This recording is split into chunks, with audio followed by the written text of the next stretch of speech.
loyally waiting there. So. Yeah, we're here. We're live. We're only 5. This is pretty good. 5 minutes late considering you rolled in. 4 technically. I mean, I'm looking at the most accurate clock in the world on an Apple device here. Oh God. Why is that? It's tied to atomic clocks. They sync constantly. They just hammer the NP. What is it? What's NTP. the NTP server. Yeah. Except for I think they do their own NTP variant. Is my recollection. Well, that's rude. It's funny. Recently, I've been talking a bit about silicon timing in devices. Yeah. And somebody referred to the fact that 3 years ago I did a video on Facebook's atomic clock. They open sourced a time card, and you could spend like $1,000 and get a rubidium atomic clock to put on, and that's I was going to flex on you, Will, because I know Ian did that video. So I was like, hey, wait a minute. How does that work? You just put a PCI Express card in your machine that has a and atomic clock in it, and it acts as your reference. So the idea is that you have multiple systems across the country. You can sync to picosecond level accuracy. Well, that's really nice. And I think the idea was to get it below like $1,500 if you wanted to self-do. Boy, that's amazing. It's amazing how often having that kind of even not in like computer timing world, just doing audio calls remotely. When we do the Tech Pod, we have a utility that somebody made for us that does beeps in 3-second intervals. It's like beeps for a second, it's silent for a second, beeps for a second, and it's synced up to time.is or one of the other NTP services. And it makes syncing up the conversations idiot proof because you just line up the bars in one of your audio editors at the end. It's very good. Nice. I mean, I've been on, so I can say it's definitely idiot proof. I mean, if the hard part then becomes we record locally. So if we have people that I don't think are going to do great at recording locally, I use the StreamYard or one of those services. Yeah, that's what we use for the tech routine. Yeah, it's pretty easy. I've been using. I can't remember. I switched to a new one last week because they sent me an offer, and I was like, I'll try something new. It's StreamYard just updated the plan, so now you can do local recording at 1080 at the same time. Oh, we don't do video. Okay. Yeah, I don't. Just audio. Audio only. It's way easier. Live or pre-record? Pre-record. Okay. Yeah. We use Riverside. Is that the other one you were thinking? No. If you search for StreamYard on Google, you get riverside.fm. Oh, yeah. Because they've bought out all the ads for their competition on AdWords. That's funny. I think Ian, scoot over just a little bit. Yeah, there we go.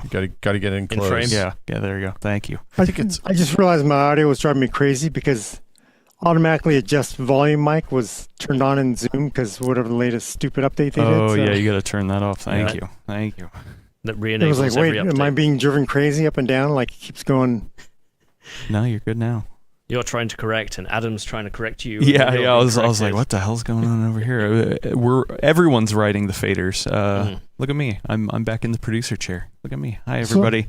We're here. We got all the friends of the show: David Richards, Eska Monster, Davina, Lewis, Boria, all the cool cats. I recognize some of those names. Yeah. It's the regulars. All the regulars. They're here to watch us. And then I'm going to assume this is Kelp from Falcon Northwest says, "Oh my God, look at all those OGs." Did you just call us old?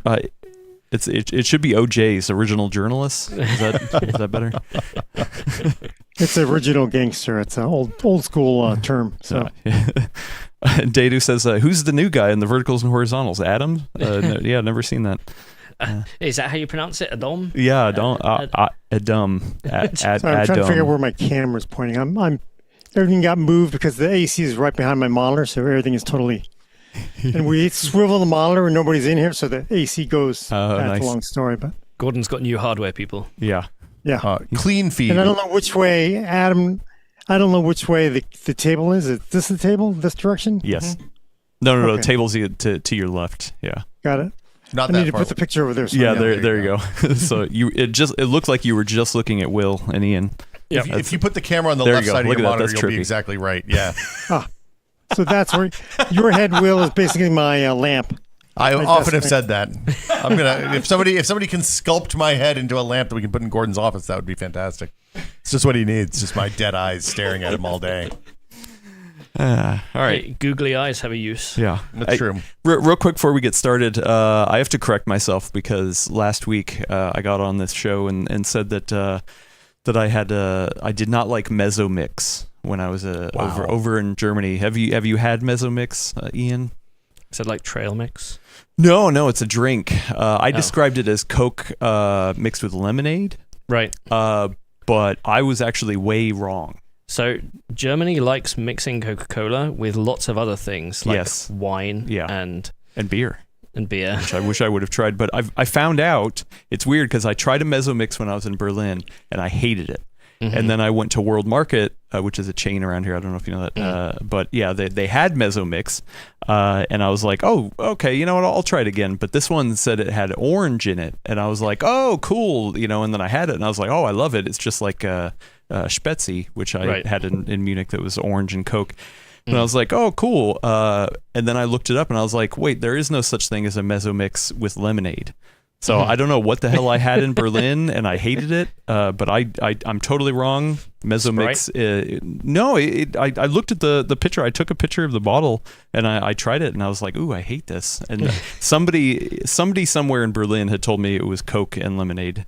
And maybe I just got it in my head when I drank it or something like that. And then later when I looked at it, and I was like, oh no, it's Coke with orange, like, soda. It was awesome. It's not Coca-Cola with fiber. Not Coca-Cola fiber. Also, I do have. I brought in one of those Coke Oreo drinks. I have not had one of these. Have you had one of these? They've started selling those in the UK as well. Yeah, and then they have Oreo. Like actual Oreos that are flavored with Coke. I bought the Oreos that are flavored with Coke because I went, like, I'm not usually not allowed to go into Target because I have impulse control problems. But I was walking down the aisle in Target the other day and I was like, oh, limited edition Oreos, Pop Rocks, Coke flavored. I love all of these things. So I got them. Wait, Pop Rocks and Oreos? They have Pop Rocks in the goo. Okay, and then there's one normal chocolate cookie and one red cookie that's supposed to taste like Coke. The end result of this is it is the only time Oreos have ever entered my house that they were just thrown out before we ate them all because they are repugnant. Ooh. They are truly, truly awful. Do they not pop enough? You meant to eat it with a Mento.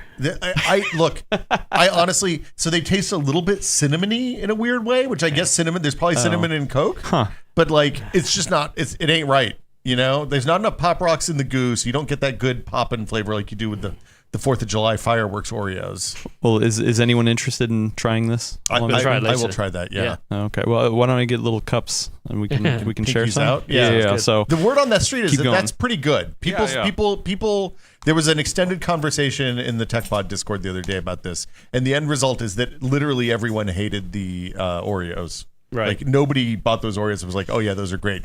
The best thing that happened that somebody did was took them to their office and dumped them on the free stuff table where they were thrown out 3 or 4 days later. The problem I have with Oreos is that the biscuity side, it feels very Americanized version of a biscuit.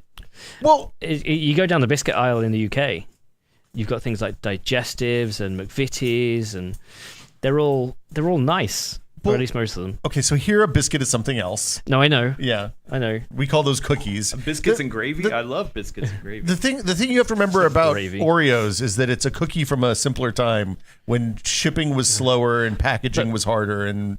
But also in the UK, we don't have this culture of dunking things in milk. We dunk our biscuits in our tea.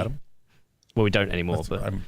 Really? Wait, are you making this up, Will? That people really do that? What, dunk the biscuits in the tea? Or dunk Oreos in the milk? Well, you make stuff up. Like the Oreos, the people are definitely people are upset about the Oreo situation. I don't think we have. I mean, the Oreos are an old cookie. They're like 150 years old. Really? Yeah. Old. Not okay. Yeah, that's what I was saying, like old. Continental. Because Ian's talking about like how our biscuits are not up to UK standards or something like that. I don't know. They're a lot sweeter, but then chocolate in the US has butyric acid in, which is also found in vomit. Ooh. And you know why that exists? Yum. To preserve it and make it that good waxy texture. No, so during the wars, you'd get chocolate as part of your MRE, your military rations. Mm-hmm. And it was always the first thing to go because it was super sweet. So they said, how do we get this so people aren't eating it the first straight away? They had to crap up the chocolate? That's weird. And now that's the standard palette of the average American chocolate bar, or Hershey's specifically. Huh. But yeah, butyric acid, people. Oh, great. Also found in vomit. All right, well, let's all try this this Coke Oreo flavor together. Sorry, Gordon. We'll get you something. It's okay. I got my. I'm drinking something even more offensive to Ian is Lipton. It's Lipton tea with some honey in it. Is but it it's hot? American Lipton. Oh boy. Huh? Is it hot? Hot Lipton? That's a bold choice. Yeah, it's hot Lipton. I do cold and hot Lipton, but for some reason I've just been hooked on it for a long time. But I think I've mentioned this before. I usually drink Teatley, and Tetley? somebody in our management who's from the UK was like, "That's what my father drinks," and I think he was definitely making fun of me because he was like, "Nobody drinks that, man." In the UK, If you want to have an argument about what brand of tea tastes best in the UK, we can have that, but we won't have a full nerd show as a result.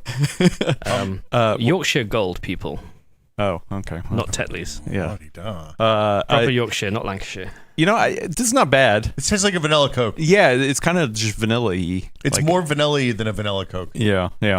No, I like it. I would get this again. I would drink this. I Yeah. can definitely taste the Oreo. This is definitely better than the AI-generated Coke flavor. The sparkle crimes or whatever it was. I can't remember what they called it, It's but like yeah, a vaporwave it was the one that Coke. was created by AI. No, it's gross. The flavor. So now I need to try the Oreo flavored Coke or the Coke flavored Oreos, which Yeah. I'm sure they're I fine. might still have some in the house. I'll bring them in. Oh, next please. week. Yeah, there you go. I think in the Nice UK scale. they've started doing Coke with mango as well. Ooh, That sounds okay. I'd drink yeah, that. Yeah, I like that. I like a Coke. It turns out. Do you think they're gonna? Have you ever had the Coke machine where it just mixes any Yes. concoction you Oh, want? it's the best. If Yeah, I I was, wonder if you can get the weird Oreos with Doritos flavor mix in there yet. man. I like Doritos. Yeah, know, Cool right? Ranch Dorito Coke. if I ever am just ridiculously wealthy, I'm getting one of those Coke freestyle machines for the house. Just there's going to be a whole closet stacked Yes. with Yes. syrup boxes, Yes. just ready to go. If All I right. want to have a cherry Fanta with orange in it, I'm there. I can make that happen. Love it. Give Give me all the pib. All right. Yes, people are like, did we turn into the wrong podcast? Because No. this is some Well, kind of this is about really right. bad. This is what happens when you get different nations together because we can speak about differences. Oh, Yeah. Right. Anyway, I like yeah. Cadbury's fingers. We're- That's my favorite of the English biscuits. Cadbury's fingers. Fingers. Yeah, I did Yeah, get. if you want a finger, it means something else in the UK. Ooh. Wow. I did get a snack in Germany that roughly translated to cat tongues. Yes. Yeah. That's It's my wife's from Eastern Europe, and whenever we come back, because we visit there 3 times a year, Mhm. we come back with a big Tupperware box full of cat tongues. Mm-hmm. Because Wow. We haven't tried it yet. Yeah, no, they're very good. I'm excited. Got to make going I'm through excited. customs weird. Yeah. These are my cat no. tongues. And Liquidar says Gordon knows about fingers and measurements. So yeah, no, not today. I'm trying to figure out. I want to.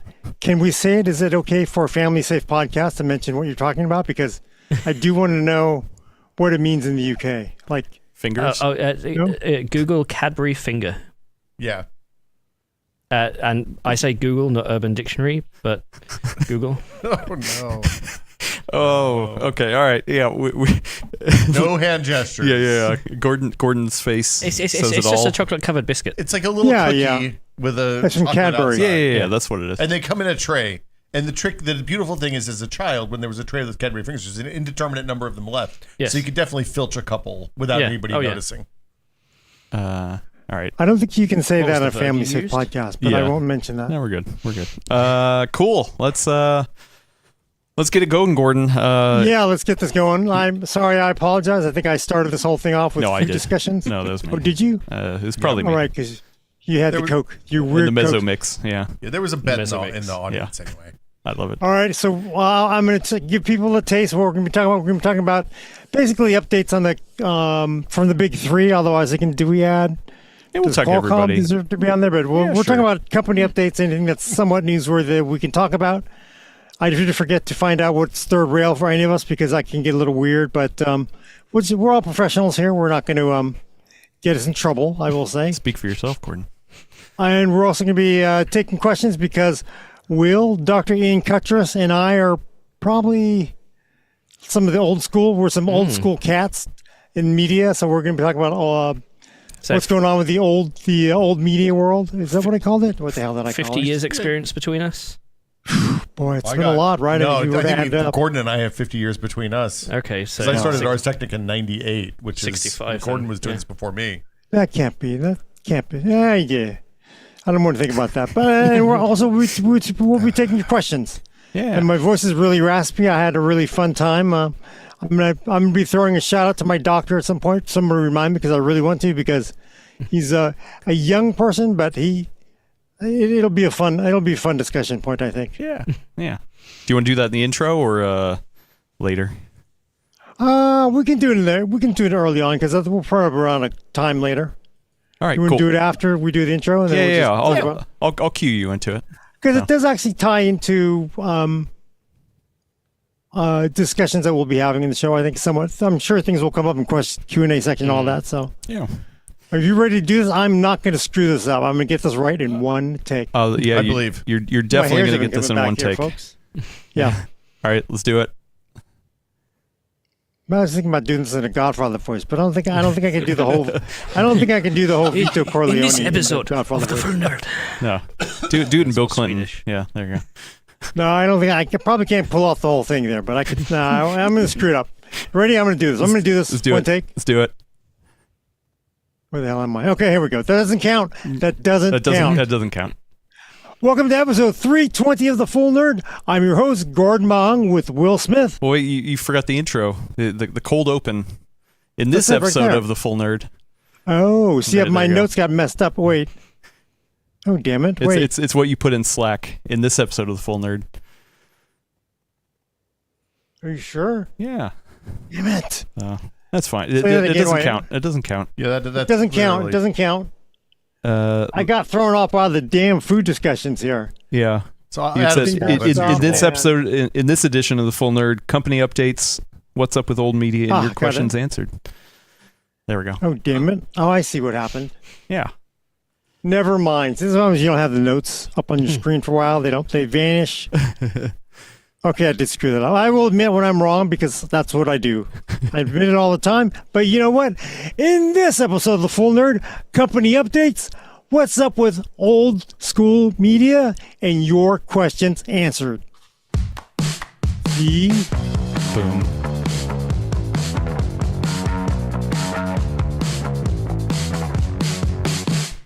Welcome to episode 320 of The Full Nerd. I'm your host, Gordon Mong, with Will Smith. Hello.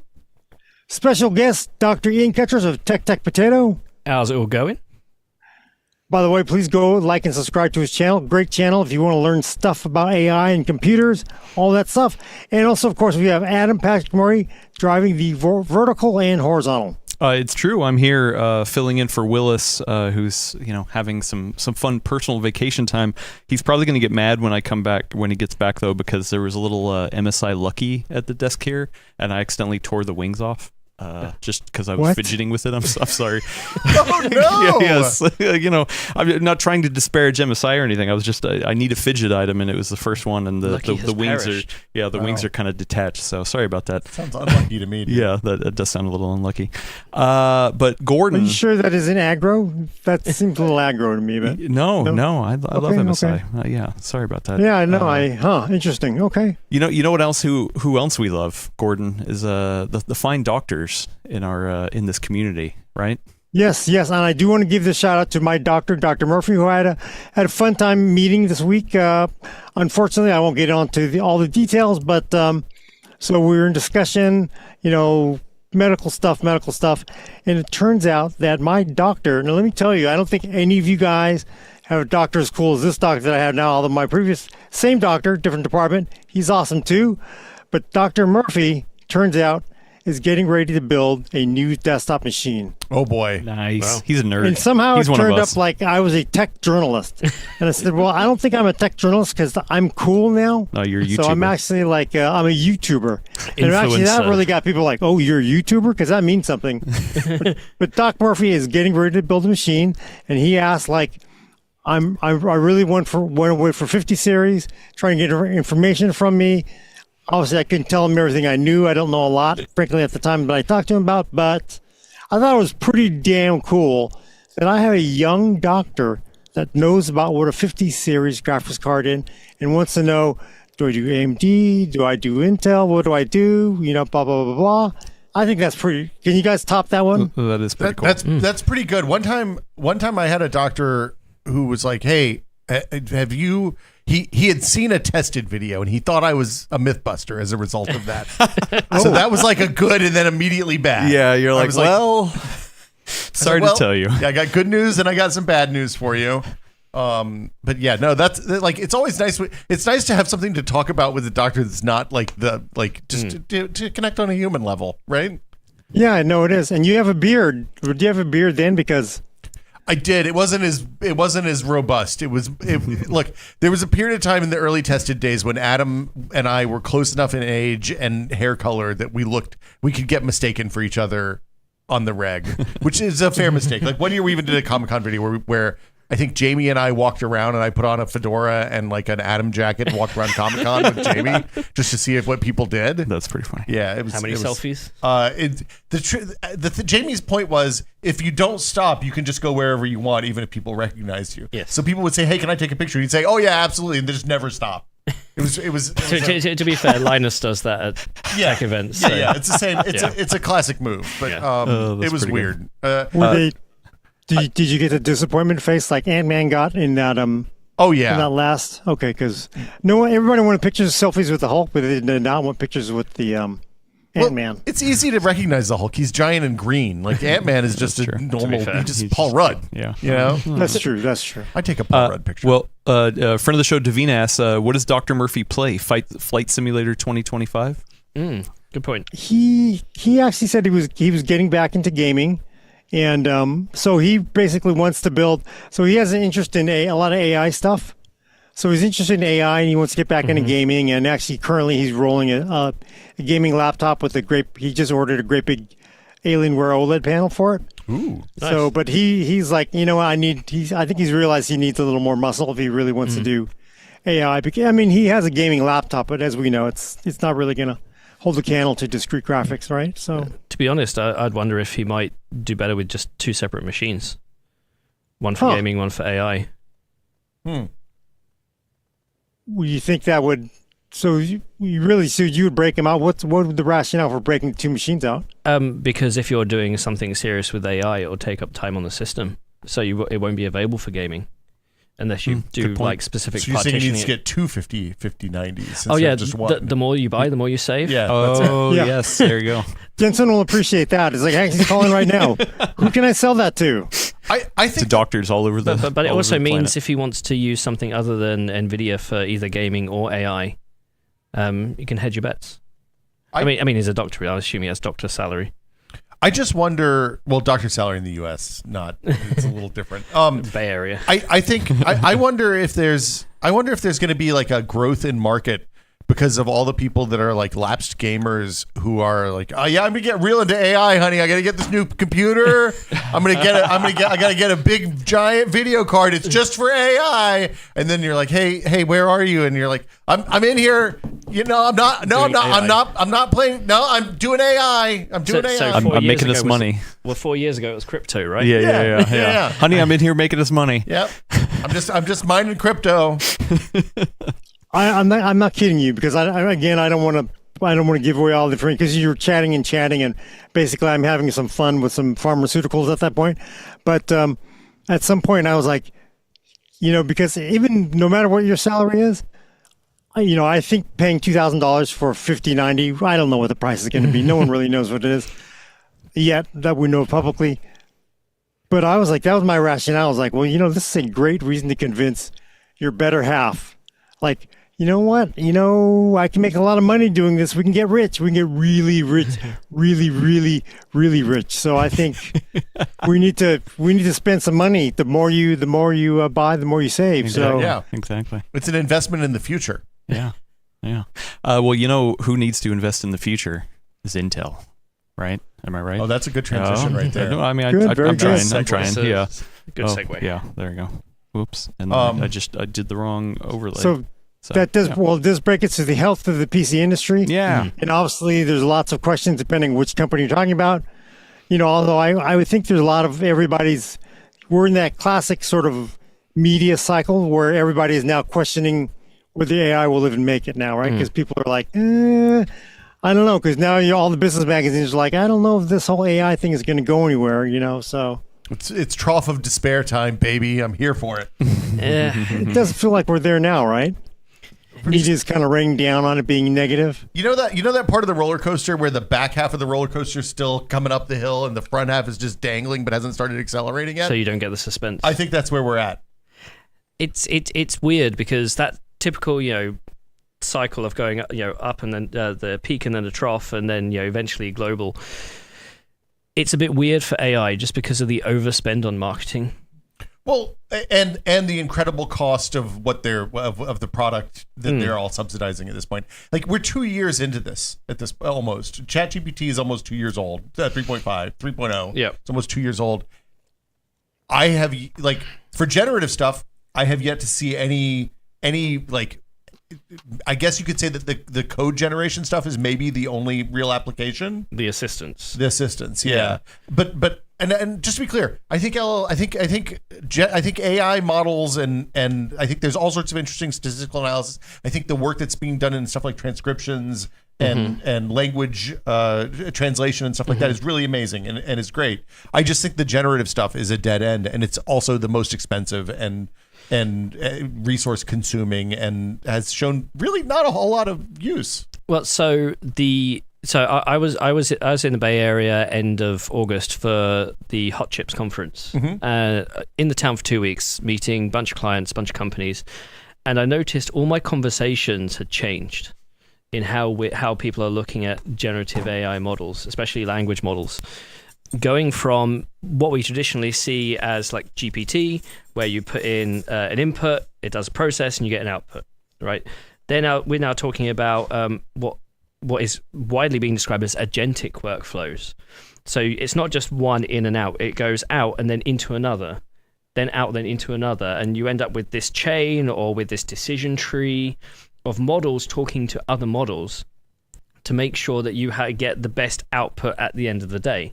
So commonly, rather than say 7 billion parameter Llama 3.2 model, you daisy chain 7 together, or ones of different sizes, ones that may be domain experts in this, that, or the other, or actually, if you wanted to find the best marketing model for your Apple, you actually go speak to a psychology-focused LLM about the mental psychology of how you would advertise a certain thing. So you end up with a web of an agentic workflow.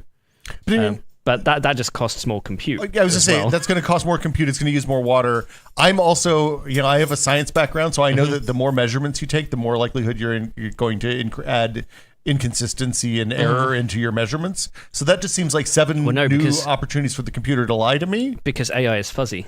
Oh, okay. So then there's no... So you smooth out some of those potential pitfalls. Smooth our brains. Yeah. Dirty. Smooth brain. Yeah. So it's... We have seen some of this in the AI space, things like mixture of experts. Mixtral is the one that people keep talking about. Sambanova is doing 1 trillion parameter mixture of experts sort of thing.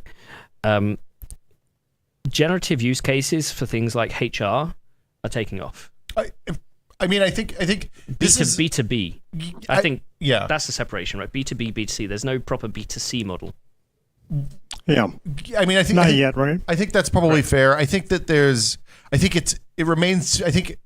the B2B HR stuff is where the money is going right now. It remains to be seen if there's positive or negative impact as a result of that. Like, we're already seeing horror stories about generative AIs just filtering out entire, doing resume filtering on both sides. Like, it's an attack and defend situation because people are using generative AI to apply to thousands of jobs in a day. Well, we saw about this with adversarial networks. Yeah. Before transformers really took off, that was the big research about how do you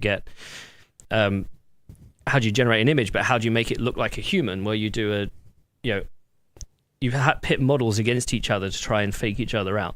We did this with VR leg animation 10 years ago. Yeah. It's same thing repeated, but with 1,000x more horsepower.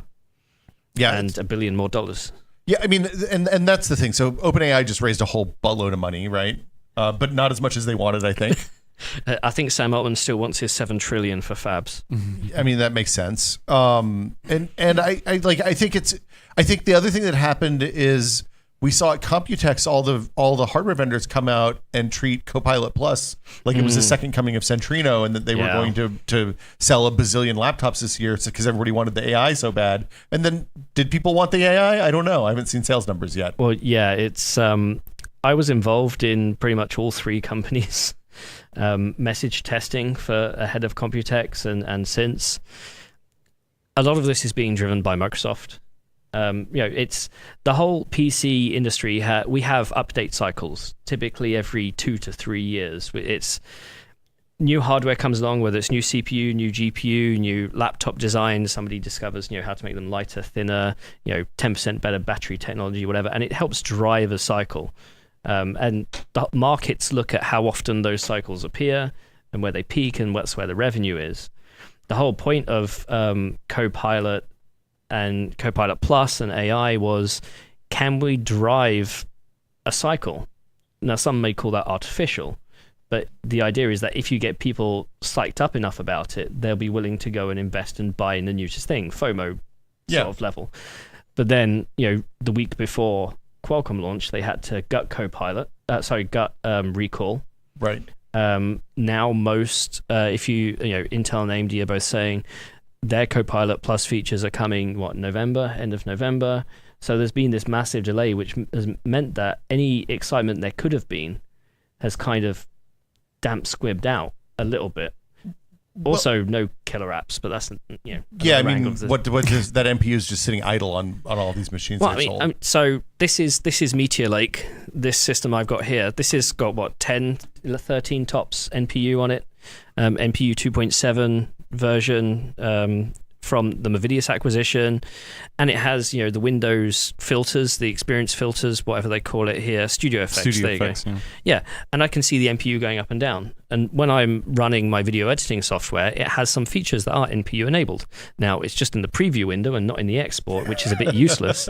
But I do see my NPU go to 30 to 40 to 50%. I think, to the point of the health of the industry, one of the things that Intel did at IFA in Berlin a few weeks ago is they've started changing how they're messaging their AI PC, and I think for the better. At Computex, everybody was NPU, NPU, NPU, NPU, NPU. And if you didn't know what NPU was, it was a barrage of information. And if you did know, the question was like, well, so what? What does that get me? Yeah. Now, don't forget, Intel has been through a cycle where they've introduced a new feature and not really marketed it properly. We called it AVX 512, right? They couldn't tell people how to use it. And that was their problem. That kind of, gave it almost a death grip. What they're doing with AI now is saying, we have a system, so the Lunar Lake systems, I think you guys have got some floating around. Yeah. It doesn't matter what you run the AI on, CPU, GPU, NPU. We're just selling you an AI PC, right? Even, apropos of Microsoft's definition of an AI PC needing an NPU, if you want the efficiency, go build it for the NPU. If you want the performance, go build it for the GPU. And if you want the versatility, you can also run it on the CPU. So their messaging pivoted quite hard from, rather than saying, buy this because it has an NPU and it's Copilot Plus, just simply saying, you buy a PC and the AI comes with it and you can essentially run it anywhere. It's what they should have done for AVX 512 back in the day. And I think what they're seeing is that the AI PC news cycle hasn't driven the update cycle that they were hoping for.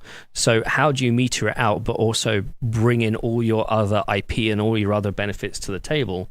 Is by having that metered message to say, we're here for AI regardless of how you consume it. And to be honest, I think that works better with end users. Is the flattening of that cycle just a knock-on effect of Microsoft saying, hey, we're not going to update Windows very often anymore? Because it used to be that the new version of Windows would drive a pretty aggressive sales launch. Did it though? I remember 10 and 11 being quite, well, I think lower than people expected. I think through probably Windows 8 or maybe 7 that was true, and I think it stopped being the case when they came out and said, "Hey, Windows 10 is the last version of Windows." I wonder if companies are realizing that it's hard to drive or force an update cycle. People, especially given the macroeconomic environment we're in, people's funds are stretching. having to stretch a lot further. Free cash isn't, disposable income isn't as free to a lot of people. Well, so there's more devices competing for that same disposable income too. There's laptops and phones and tablets and watches and goggles and all sorts of other stuff. So you're not buying it because it's got AI. You're buying it because that's what you can afford. Yeah.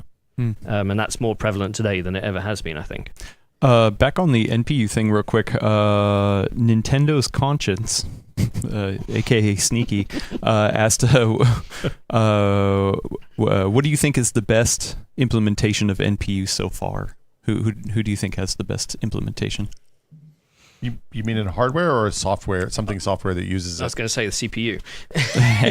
And I'm not quite sure. They didn't specify. But it's you guys will remember this when the late 90s, early 2000s, where we had 10, 15 players in the GPU space. Everybody doing their own thing. Everybody requiring Unreal and Doom to be compiled to different hardware.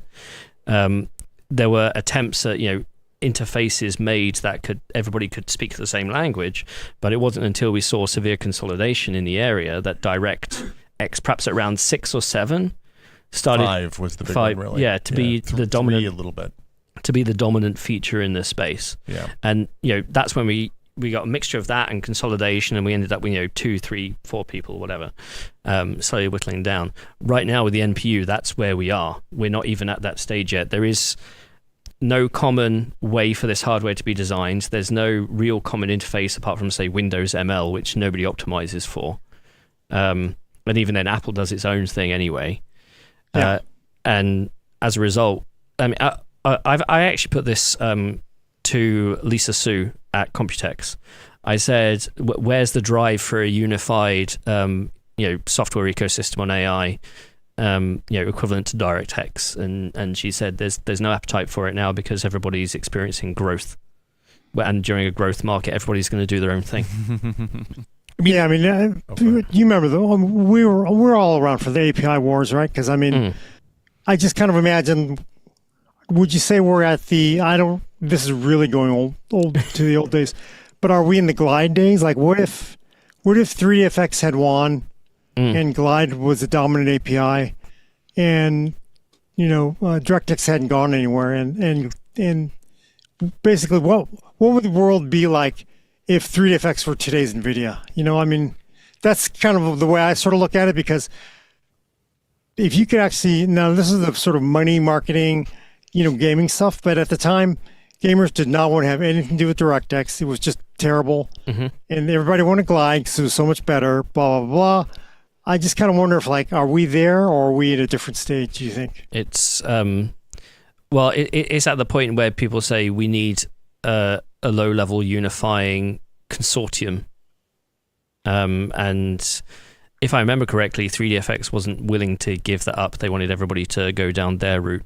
And it wasn't, DirectX was essentially the fallback that everybody was happy pitching in. Well, so first, if you recall, what happened was everybody was writing Glide games because they were the only people with real 3D acceleration for a long time. Yeah. And then Carmack wrote V-Quake for the rendition Verite and was like, I'm not going to do this for every single graphics card. So he wrote an OpenGL implementation because that was the only thing that was available at the time. And also they were building everything on, I think, Spark Machine. No, they were building everything on Nextcubes, I guess. So he did this OpenGL stack and then wrote a wrapper for Glide to OpenGL. And then that was the thing that was the impetus for DirectX was, Microsoft said, hey, we can own this. The problem is NVIDIA owns this right now, and everybody's built their infrastructure around NVIDIA, around CUDA. And so there's two infrastructures. There's training infrastructure and using infrastructure.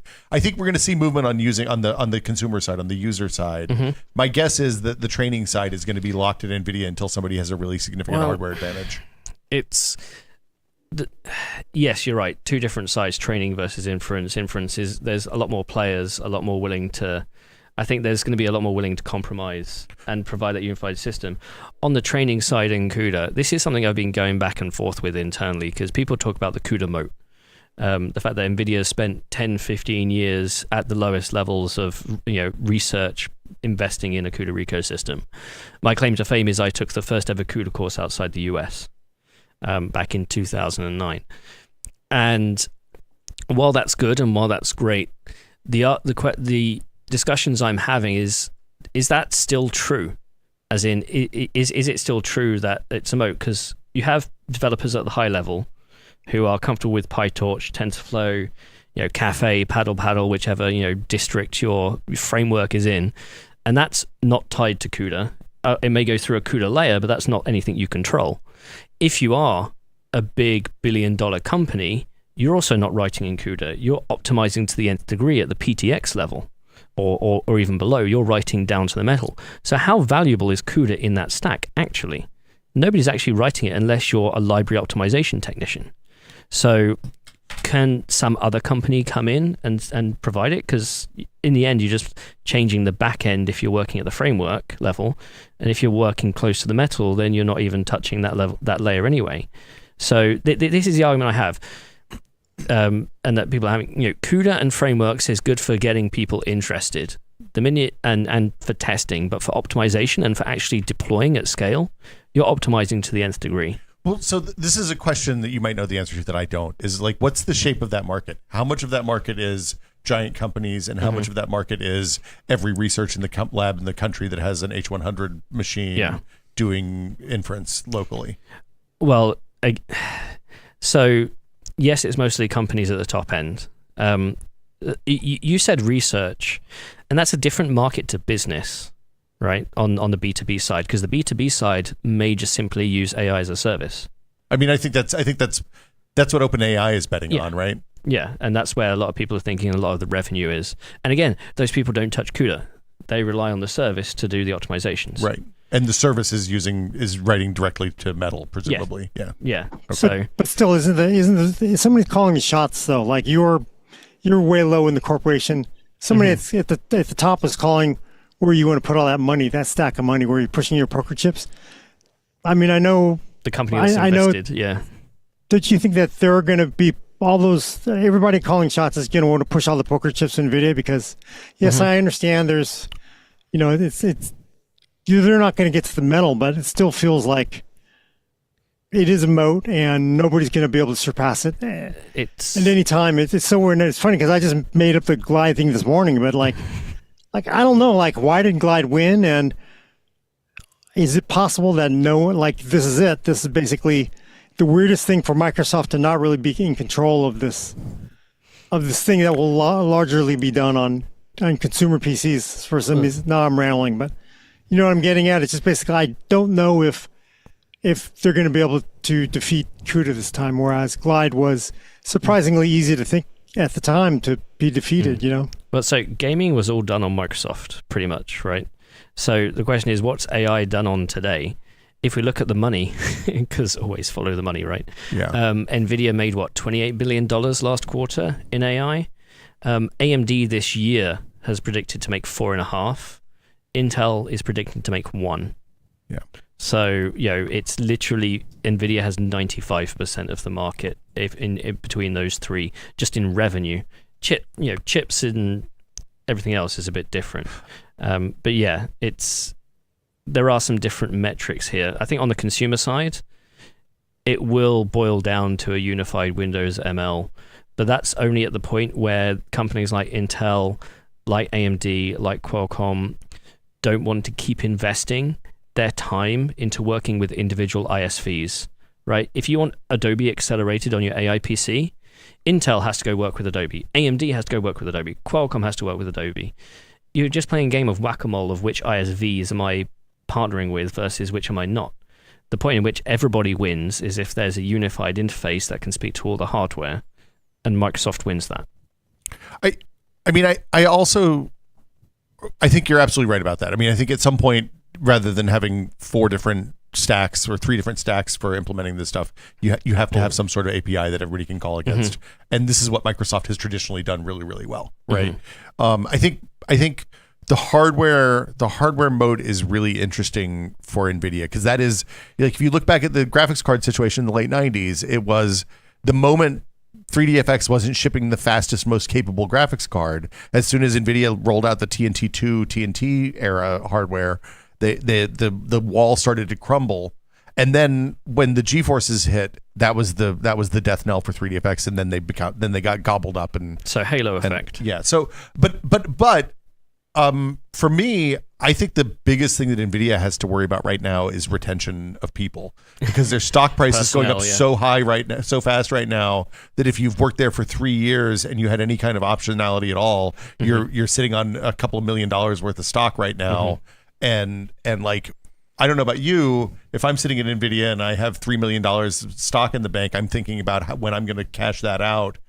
So that I can just not work anymore. It depends when you're thinking of passing on to the next life, I guess. I mean, I'm a little older than you, Ian, I think so. But no, you're right. The one thing though is NVIDIA is still, except for like certain small groups, all work from home. Yeah. So whenever a company says we're going to do 2-3 days in the office, respond by saying one of the biggest companies in the world at 3 trillion plus still has 100% work from home policy. Yeah.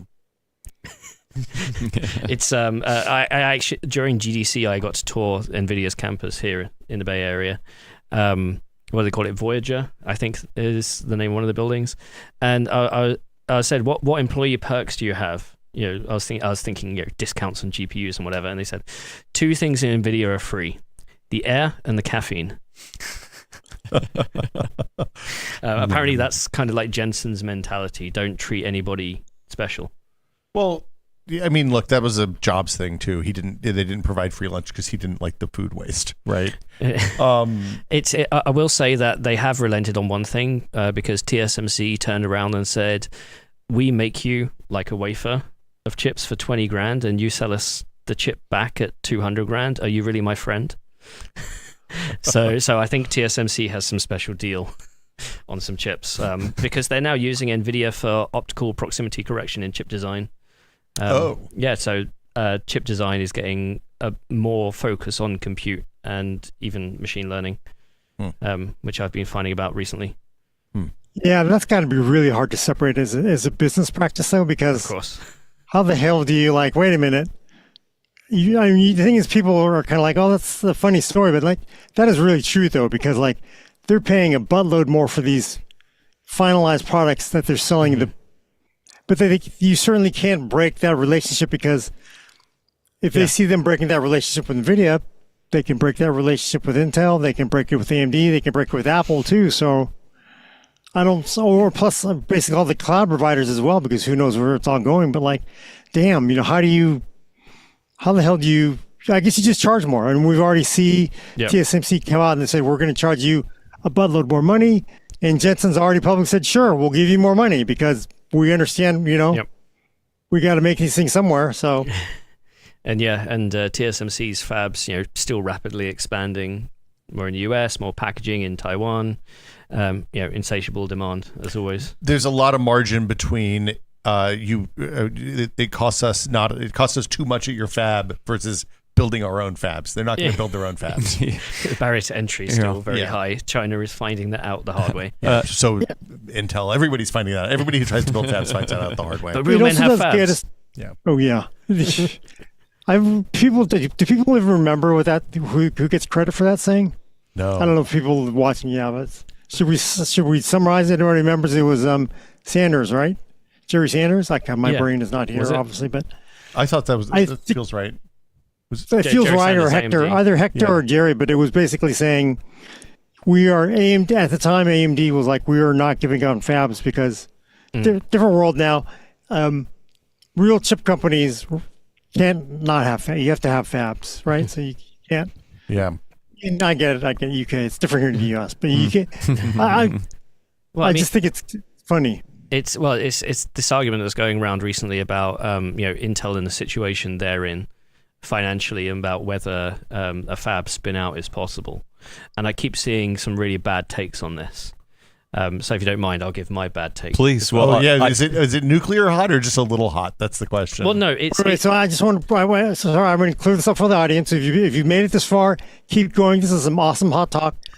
But we are talking about the state of these companies, and Ian's going to give us his hot take on the state of, it sounds like maybe Intel or right now. Okay, because where are they at right now? That's people who don't pay attention to this stuff may not realize this. Okay, so they have fabs, broadly speaking, in the US in several states, in Israel, in Ireland. They've got some fabs in Asia and packaging facilities dotted around, mostly in Asia and the US. And they've been on a march recently as part of their expansion plans to build more fab facilities. And a leading edge fab costs about $10 billion. Just before chip 1 rolls out the door. Well, pretty much. You spend about $2 billion securing the rights and then building the shell.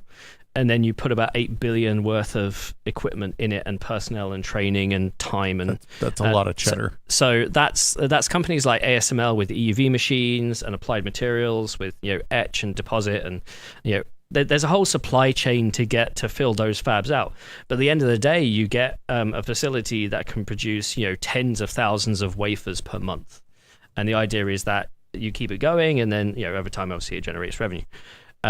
And part of Intel, when Pat Gelsinger took over almost 4 years ago now, his big thing was, let's expand. We always used to have an empty shell. We're seeing greater demand in Europe. We're seeing greater demand for our hardware, and this is obviously during the pandemic as well. So we're going to build new facilities we're going to expand our facilities in the US. So, Oregon and Arizona. We're going to start up a new silicon corridor, I think they called it, in Ohio. So building a fab in Ohio. They build a second silicon corridor in Europe, in Germany, in a place called Magdeburg. Going to invest in facilities in R&D facilities and packaging facilities in Poland, France, in Italy. And of course, this all costs money, which is great if you're making money hand over fist. Yeah. And then Intel suddenly got a bit iffy on selling units, and the revenues decreased considerably. And so recently they've had to essentially delay a lot of those investments, especially those in Europe, for a couple of years. That was announced, I think, a couple of weeks ago, that they're delaying those investments. They're still going ahead with the ones in Arizona and Ohio. But the whole part of this metric has been Intel has now separated products from foundry. So Intel as a company, they design the chip, then they go fab it on their own process, and then the products team goes and sells it. And Intel found that there wasn't a proper chain of accountability of the cost in that arrangement. So what they've done recently is said, okay, foundry is its own business unit, products is its own business unit, and we're going to track where the money is made. And it turns out the money is made in products, not foundry. So let's optimize foundry to where it needs to be such that they can both make money. So basically the foundries, TSMC makes money building chips. So let's also build chips for other people. The foundry model. So this is what Global Foundries does, this is what TSMC does, this is what Samsung does. And this is the march they've been going on for a while now, and we're expecting big customers to come hit with a process nodes down the line. Well, why did it take Intel so long? Like AMD had this revelation 15 years ago at this point, right? Well, so AMD or financial issues meant that they had to cut it out. The thing is, Intel has tried to do foundry before, make products for external people. The problem that Intel has, and it comes to the crux of what I'm trying to talk about here, is that if you want to build a chip on Intel process, you have to use Intel chip design tools. Oh, so they don't use industry standard stuff. So they, not until recently, they haven't used industry standard stuff. So industry standard, so we're talking about what EDA, electronic design automation. This is literally the software that you use to build your chip. The two main companies in this space are Cadence and Synopsys, and then you also have companies like Siemens and Ansys who provide some ancillary services. If you want to go build a chip at TSMC or Global Foundries or Samsung, you use those tools. And you have done for years, or pretty much every fab. For Intel, for the longest time, Intel had its own set of tools, so it's like almost a completely separate R&D. Cadence and Synopsys right now are $80 billion companies, right? So imagine having a kind of $80 billion business, but only working on your own fabs, and that's almost it. Intel had that internally. So if you wanted to work with Intel as a foundry customer, Intel wouldn't even give you access to the tools. Basically, they were, you tell us what you want and we'll help you design it and we'll use our tools. And that's why it failed, version 1.0. Yeah, it seems like a bad business. Yeah. So for version 2.0, this new foundry model that they're going forward, Intel 4, Intel 3, Intel 20A, Intel 18A, all the future process nodes, some of which are already yielding. That all uses industry standard tools now. Lunar Lake was built using industry standard tools on TSMC. So this is part of the learning that Intel's having to do to build chips for the future and also to enable foundry customers in the future. So people tell me, Intel Foundry looks like something that can be spun out, AMD style. The thing is, when AMD spun out Global Foundries, if you wanted to build a chip on Global Foundries, you could use industry standard tools because that's what that chain was. With Intel, Intel has a lot of 14, 10, and 7 nanometer facilities because that's what they've been building for years. Yeah, stuff that's been around for like 10 years. Skylake, yeah. 15 years. Yeah, since Intel 6th gen, and we're now Intel 14th, 15th gen. That all requires Intel standard tools. Intel's tools, not industry standard tools. So those fabs are worthless from a global perspective. Correct. They can only build Intel product. Okay, so if you spun it out, you might say, well, they could spin out and then do a wafer agreement with Intel products, like AMD did with Global Foundries. The thing is, the wafer agreement only works if you also have other customers come in, right? Because if you renege on the wafer agreement, okay, you get fined, but then you still need to fill the fab somehow. Yeah. So those fabs are essentially semi-worthless on a global scale until 2027, when Intel has commissioned another fab called UMC. This is getting very convoluted here. I do realize this.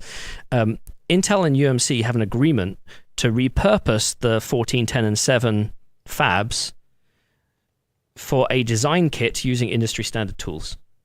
And what does that process? Is that like a multi-billion-dollar spend to make that happen, probably? So it's basically Intel is asking UMC to do the heavy lifting on the software. Okay. Intel will provide the hardware and the facilities, and then both companies will use that for foundry customers.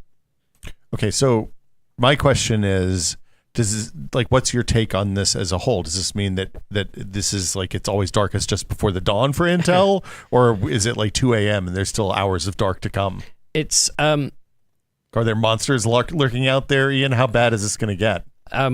I'd say that the foundations seem rigid. They seem good. Good. Hold on. Okay. Sometimes rigid's bad though. Okay. So the bones feel good. Okay. The question is execution, and a common question I get is, will Intel still survive the full completion of execution? Will Intel in 10 years look the same as Intel does today? This seems like a situation where they had to rip the Band-Aid off, and the process of ripping the Band-Aid off just because building foundries is slow is like one hair at a time pulling out just the worst. Well, and Intel's big regret is missing the smartphone cycle. They don't want to miss the AI cycle, and the knock-on of AI being big is foundries being big as well. Yeah. Whether you're building the big chips like NVIDIA Blackwell or Broadcom switches, or you're doing like the small power ICs or the analog chips needed to help support that infrastructure, fabs are making money. Yeah.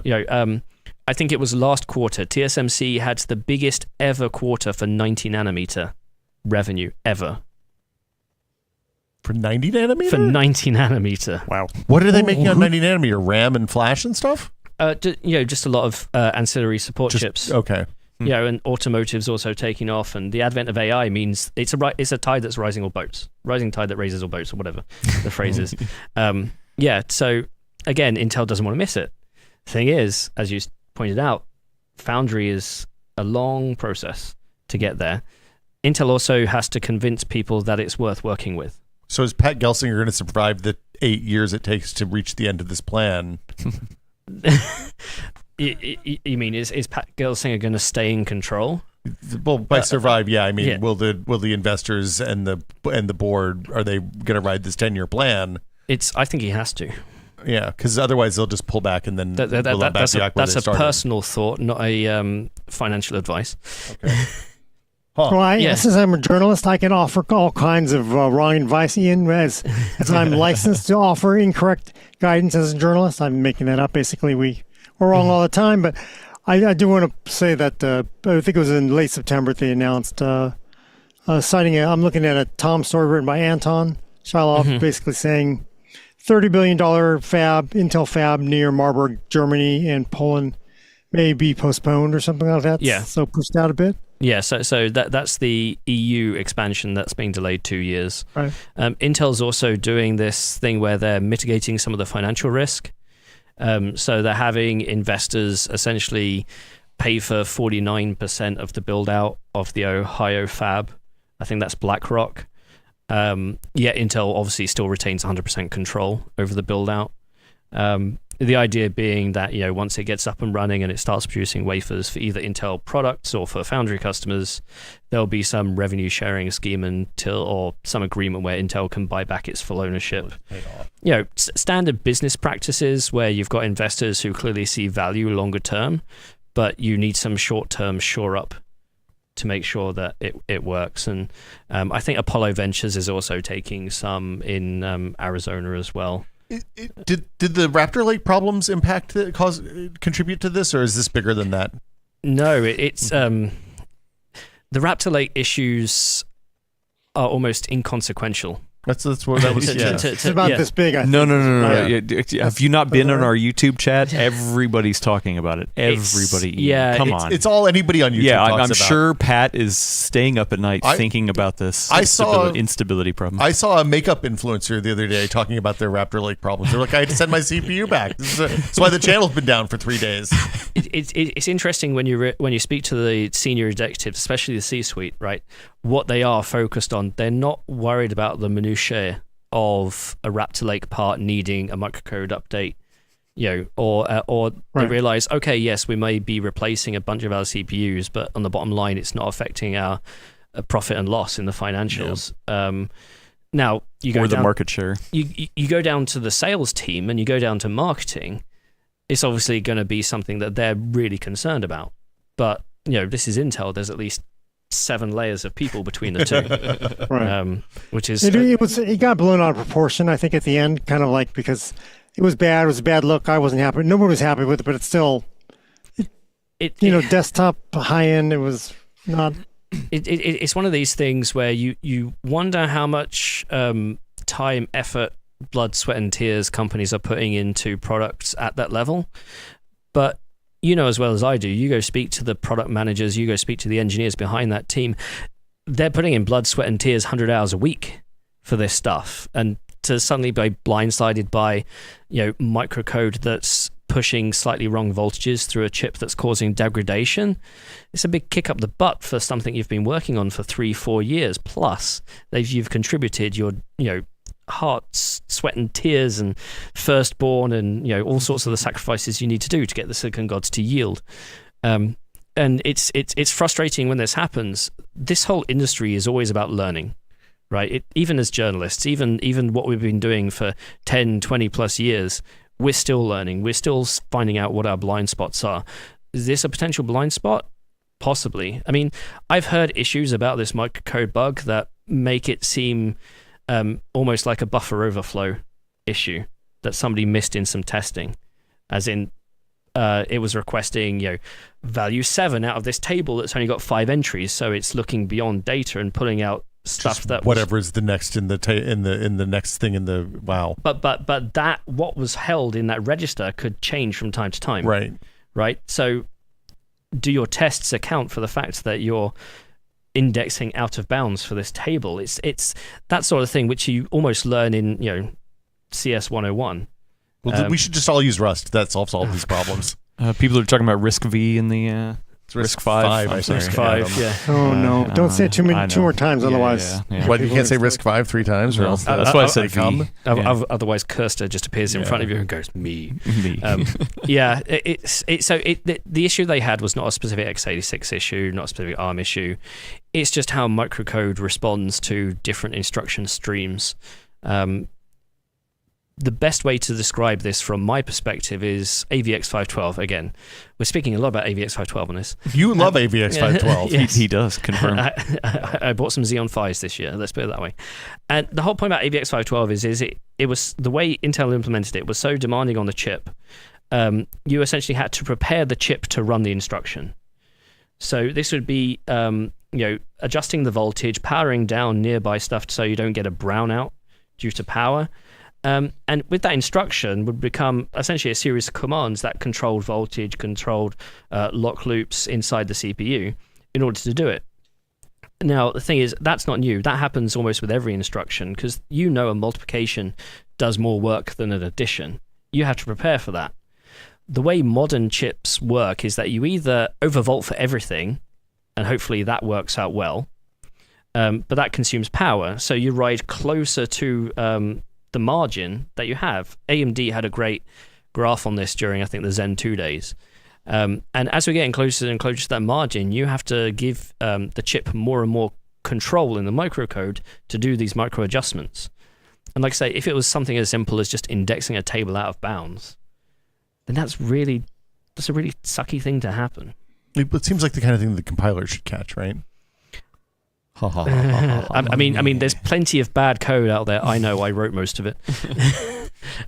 But yeah, the thing is, I think that issue got conflated with a number of other issues about power limits and motherboard vendors going outside of recommended specifications, which they've been doing for over a decade anyway. I mean, and to be fair, is something good to talk about for sure. Yeah. Cascading failures is what you're saying. Cascade Lake. Oh no, there we go. That's a different product. Yeah, that's later. It's not something that would propagate, because something like a microcode fix with a BIOS update. Even if Luna had the same issue, it's not. It's a different process. It's a different chip design. Again, that's something they could patch before retail. Easy. And they can test for it now. The other thing on Intel, I saw you put up a video saying that Qualcomm's going to buy Intel, right? That's what your headline said, at least. Yeah, we're going to mash up all of the industry update news into one thing. Makes sense. That's a good one. That whole thing, I think, were investors trying to get out of Intel by pumping up the stock price. Because in the space of 2 days, it went from Qualcomm is buying bits of Intel to Qualcomm is buying Intel, right? Between Wall Street Journal and Bloomberg, I think they screwed the pooch on this one by only quoting one source, which, as we all know, we don't ever quote one source. Yeah. So, this was a chance for investors to pump up the stock price by a few percent, exit, and then say, oh, yeah, it's fine. The whole premise was that if Intel is in more dire straits than we expect, would there be any business units or synergy between for parts of Intel to shed off to Qualcomm? Intel's already done some divestment of some of its business units this year. We've got Mobileye is 10% IPO'd, so that's their automotive self-driving division. They recently divested in some of their fabrication equipment manufacturing. I think some of it got sold to Bain. Some of the stuff that they had in Germany. These are the people that make the tools that you use in fabs. And some of the supply chain involved in that. They've announced that their Programmable Solutions Group, their FPGA product line, which was they acquired as Altera for $15.6 billion in 2015, if I remember correctly.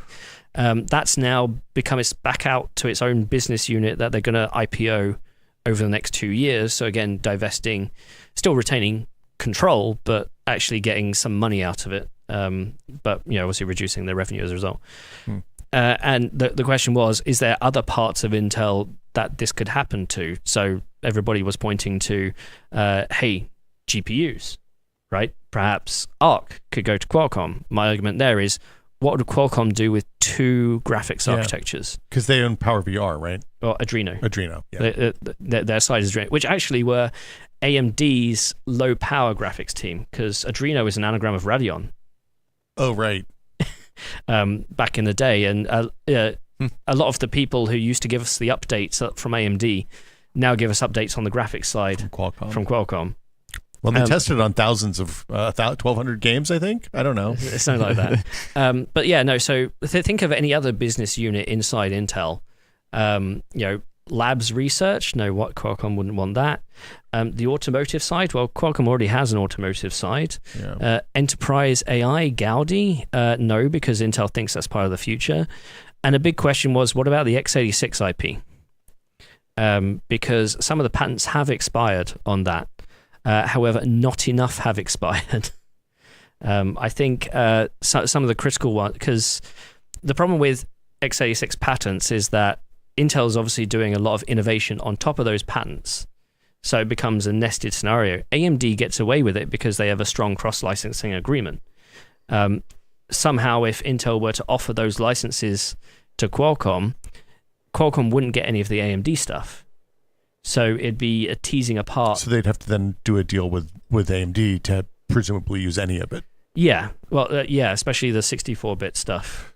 So, but what's the benefit to Qualcomm of adding of getting access to the x86? Exactly. patent? Like they built a whole architecture that's completely antagonistic, right? Well, So there's two sides to this question. One, what if anything from Intel could be shared, and two, what if anything would Qualcomm actually be interested in, either as a new market opportunity or a synergy for an existing market that Qualcomm already have.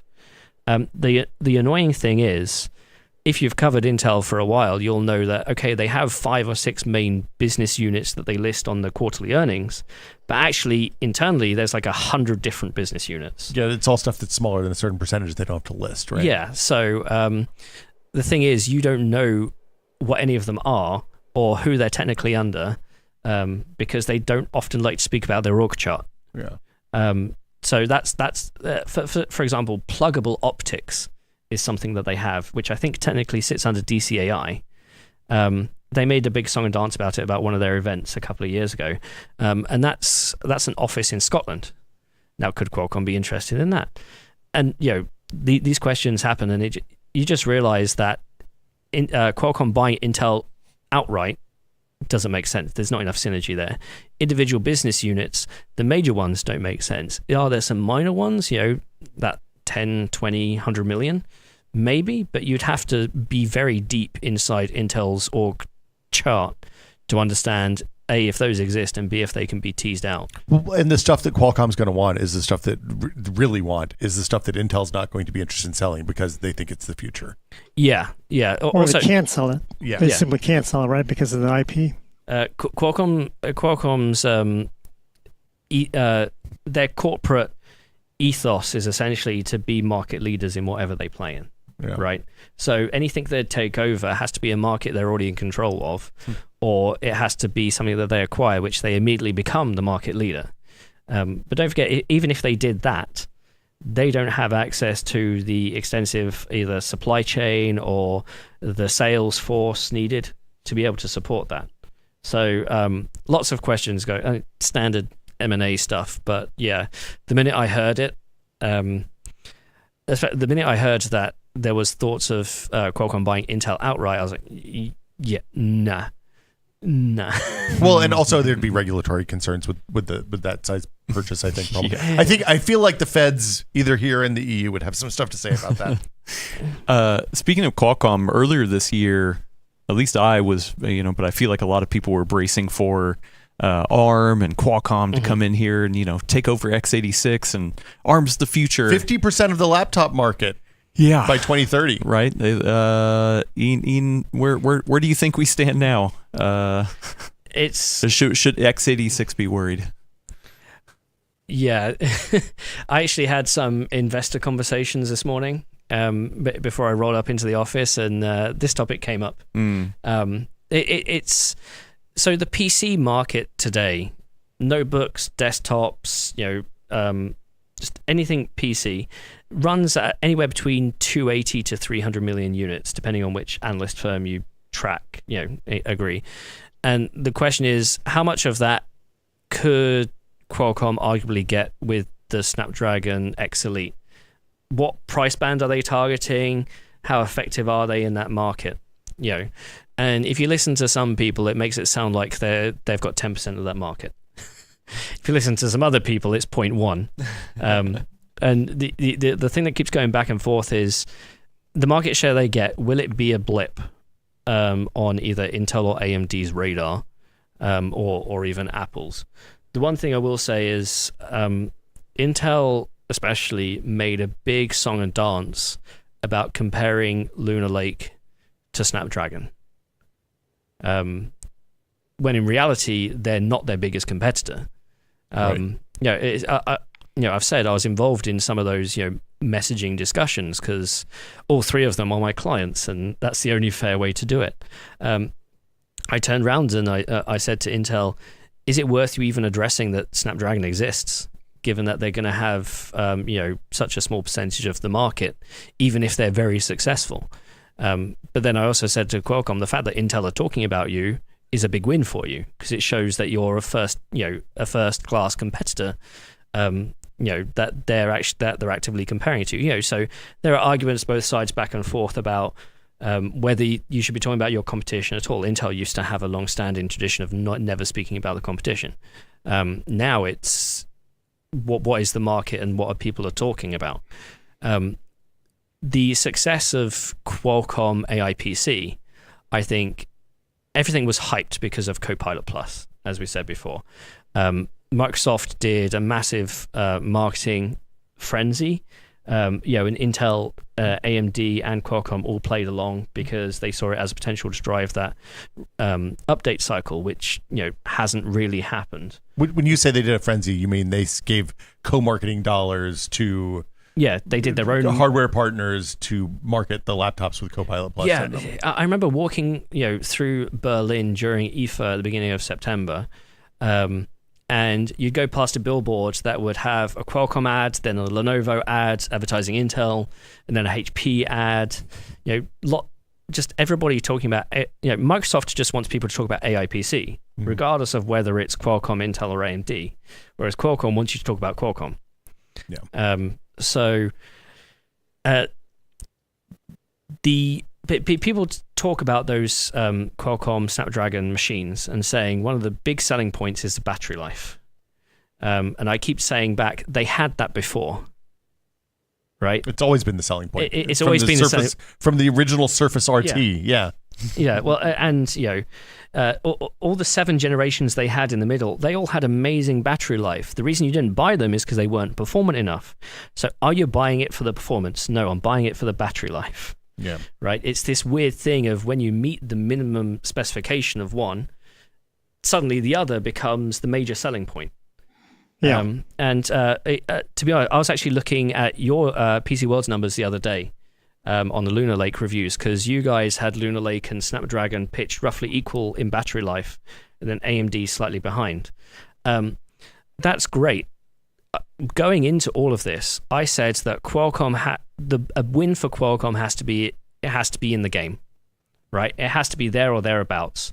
You remember when Ryzen first became mobile, we said if AMD wants to compete against Intel, it has to be there or thereabouts, and it was slightly behind, and so we were subdued. It wasn't until Zen 2, Zen 3 that they gained parity or arguably even leadership. What Qualcomm have done with Snapdragon X Elite is they're part of the conversation so much that Intel isn't bothering comparing itself to AMD anymore in the same way. Does that translate into revenue dollars? No, not directly.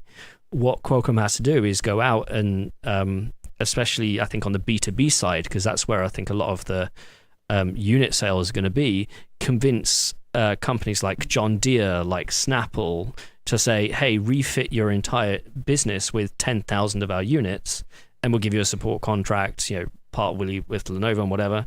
And that's what you do at the start of the game. Well, it's also a market where incompatibility with old software is less of a problem, because like a highly managed workforce fleet is going to be controlled, and you're not going to be able to run external stuff. And they have advantages in management stuff too.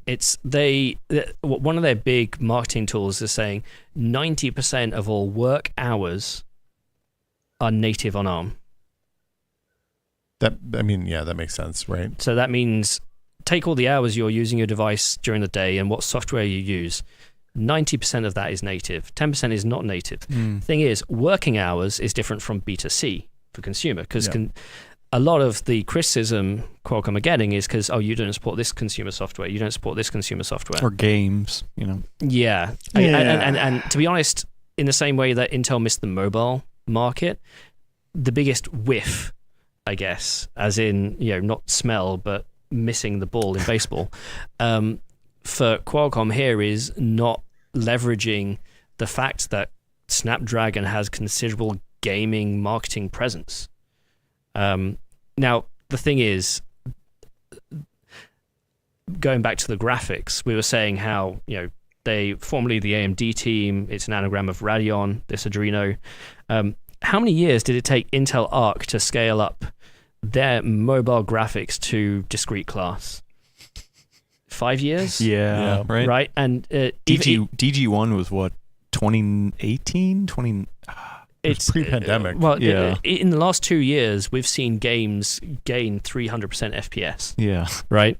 Specifically on that. So if Qualcomm is going to make a serious attempt on graphics, they're going to have to go down that route. Right. Well, at the same time, AMD is pulling back from that. Like they're scaling back their high-end stuff to you know. Well, no, yeah. I'm just speaking about it from a software point of view. From a software and support point of view, ARM also has other difficulties like AVX2. Yeah. You can't emulate AVX2 properly on ARM. They're pants for money. It's Man, those investors have nice pants. I'm excited. Yeah. Unfortunately, they'll have to give up their third yacht. It's I think a lot of the investment is sound in the hardware and ecosystem.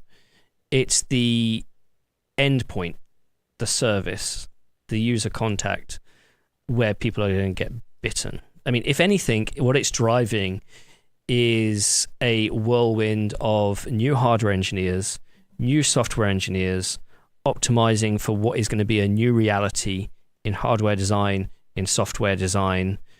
We've essentially generated a new super generation of technical engineers in this space, and I think that's something to be very proud of. Well, and I claim no credit. The market always finds a way to like when we suddenly found ourselves 20 years ago with an infinite amount of storage in the cloud, the market found uses for that storage, right? The market will find uses for the compute. It may not be AI, but that the capability that's being built today, we will find a place for.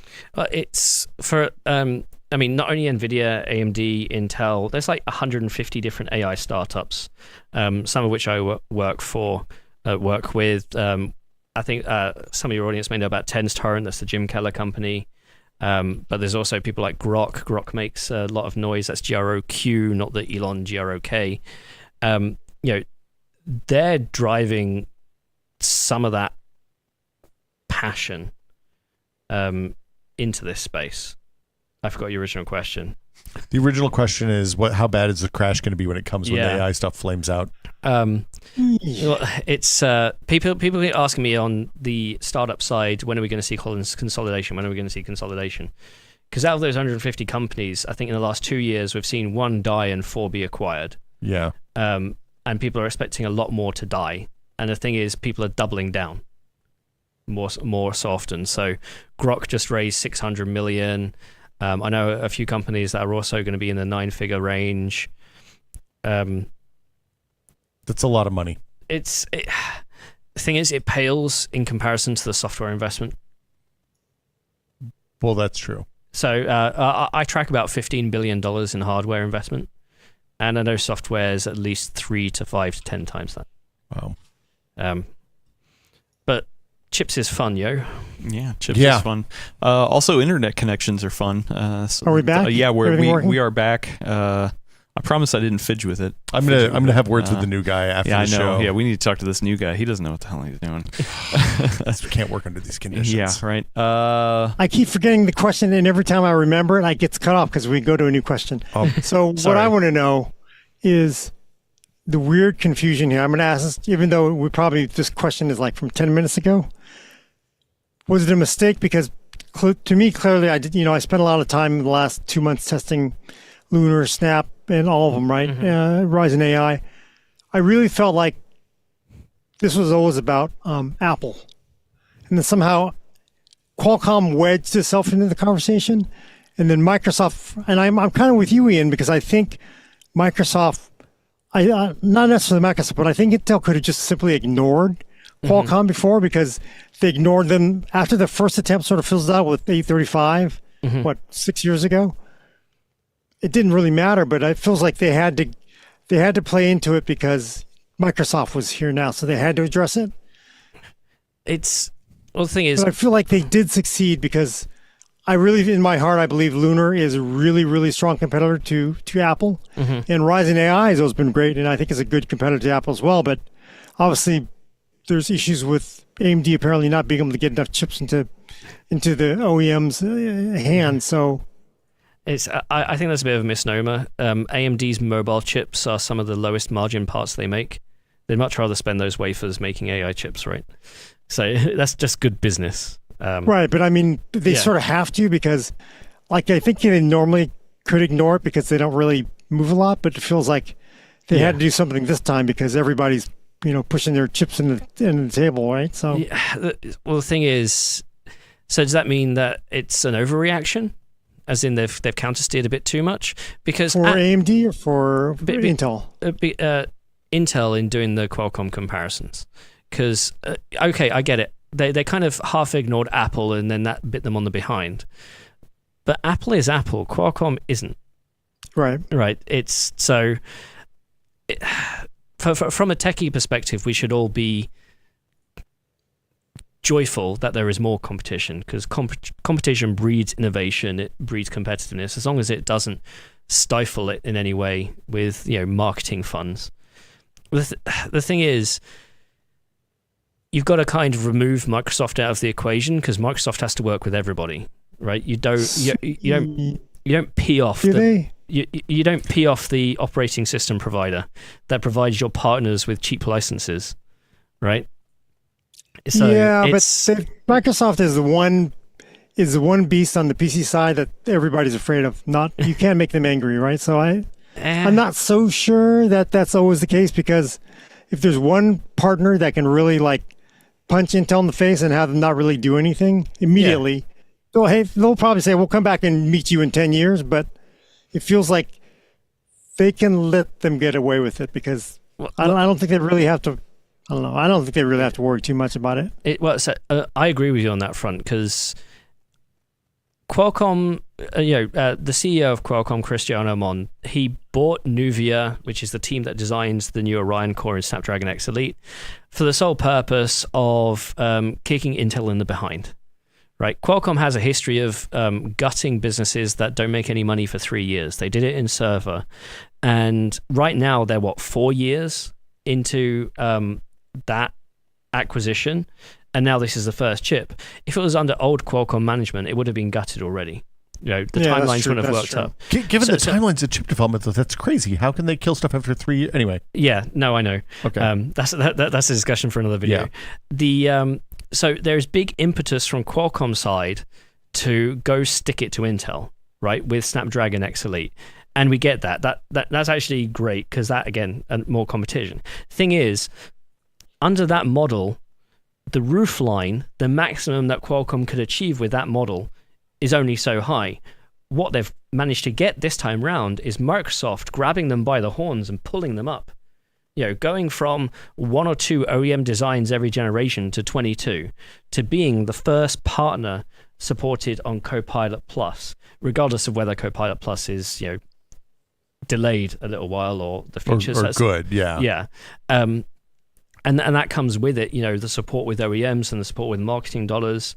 From Qualcomm's perspective, this is crazy wild dream territory, to be able to have all this access. And you would, for part of that, the argument is they've actually had to give up some control to Microsoft to be able to make that to happen. That's why, there were some mixed reviews at launch, and how the dev kits have come out has been sporadic, and there's been some issues with that as well.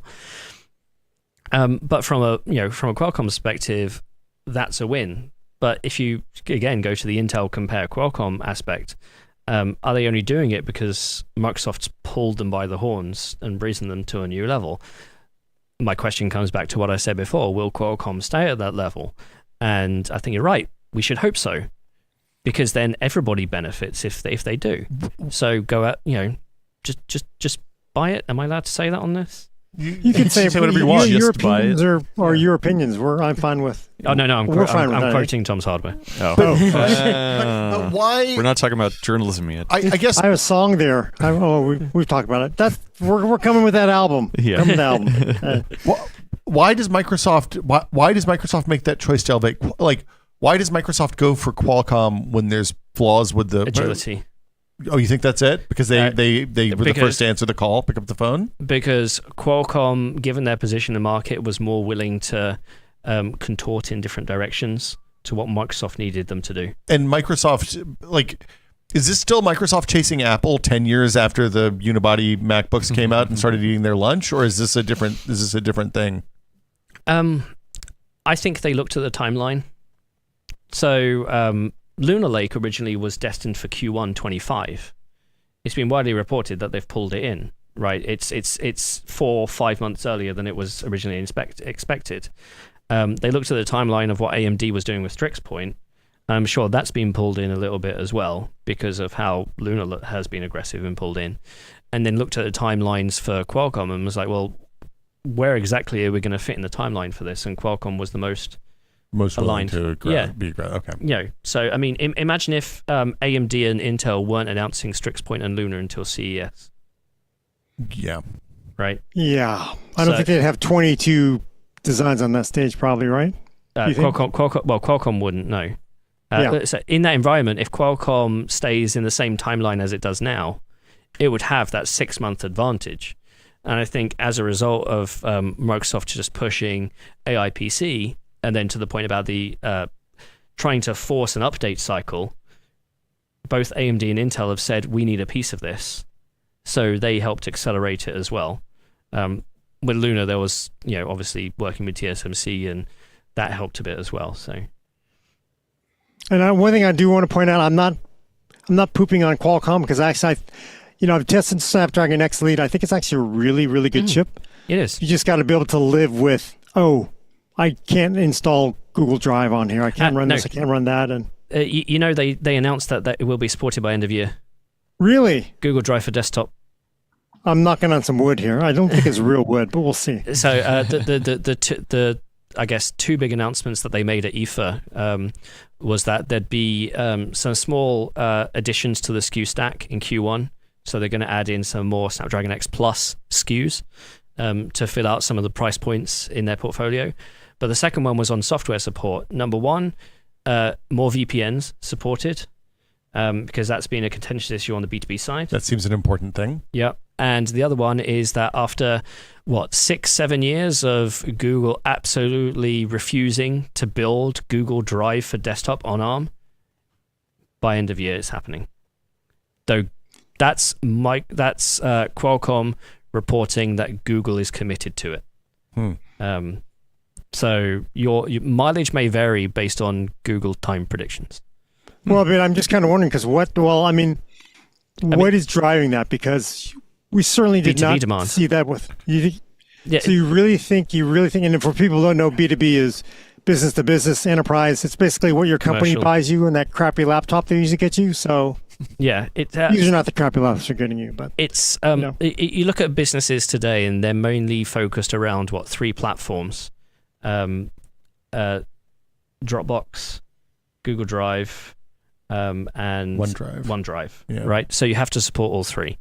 And even my business runs on Google Drive, right? So every time we'd have a discussion with Qualcomm and they'd say, what are you hearing from the market? The sort of message testing and feedback that I do for my clients.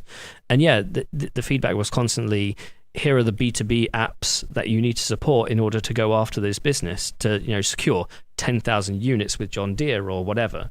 Right, you need to make sure. So this means that Qualcomm has to go to Google, in this case, and say, we will help support you and support your development of an ARM-based version of your software, and maybe even have to pay for it, because we all know how ISV independent software vendor engagements goes. Sometimes it's driven because the ISV sees a value. Sometimes it's driven by a vendor who wants this support in their ecosystem.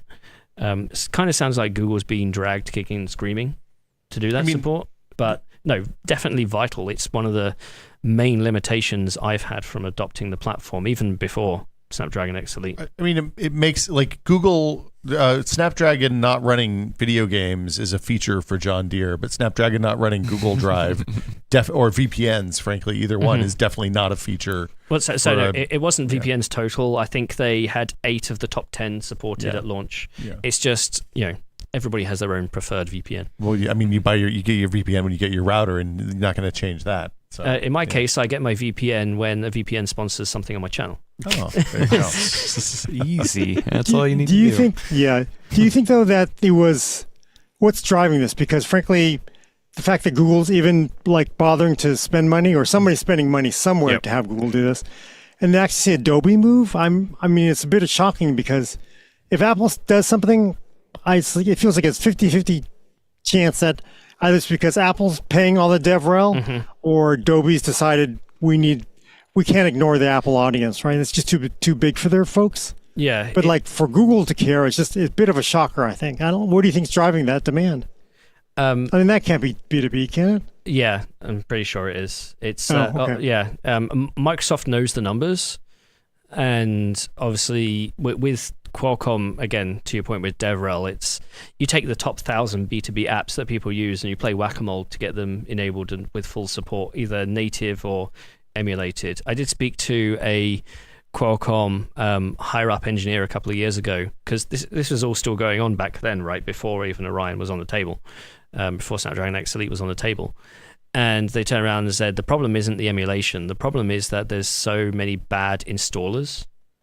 People installing stuff to the wrong place, whether it's 32-bit, 64-bit, people calling libraries and DLL files that are either beta or unsupported now, or again, are placed in the wrong directory. With Apple, you have a unified ecosystem where Apple brings down the hammer. If you use a beta library, no, you've got to use the release library to be able to push. Right. So they said the problem that is almost playing whack-a-mole, because you'd work with a software vendor and it's okay, great, you get version 9 of the software, then version 9.1 comes out, okay, you do your regression testing, that's fine, 9.2, then 9.3, somebody adds something to the splash screen, which is beta, and then suddenly breaks your whole thing. Yeah.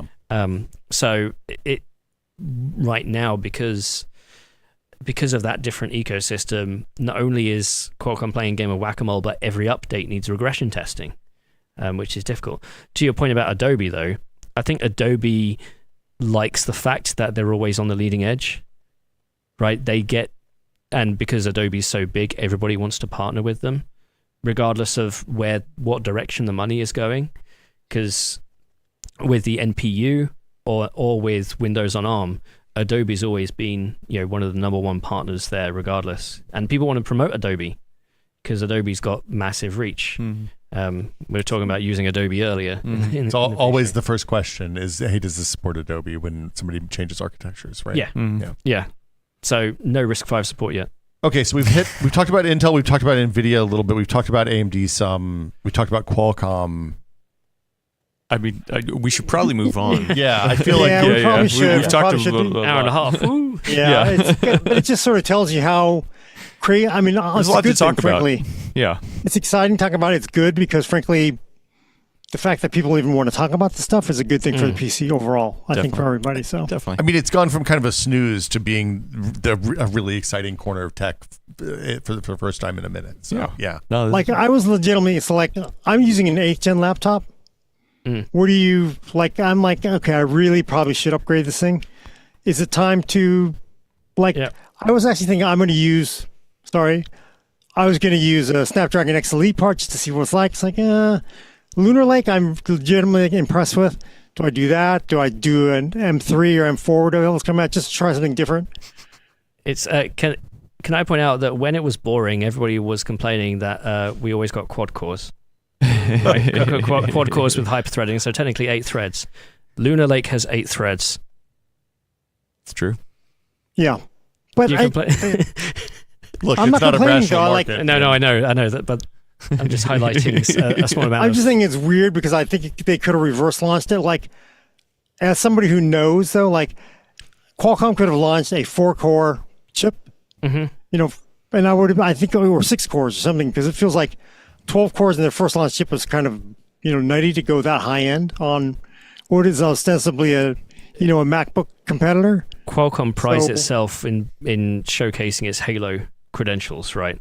Snapdragon 8 Gen 3, 8 Gen or whatever the next one is. They're always that's where they get a lot of their smartphone revenue, is in that high-end chips, and the volume obviously in the mid-range, the 7s, the 6s. They had to come out with a Halo product first time. That's why the chips coming out in Q1 I like the 8-core, 10-core with slightly reduced cache or whatever, down bins essentially. Yeah, you are right. It would be helpful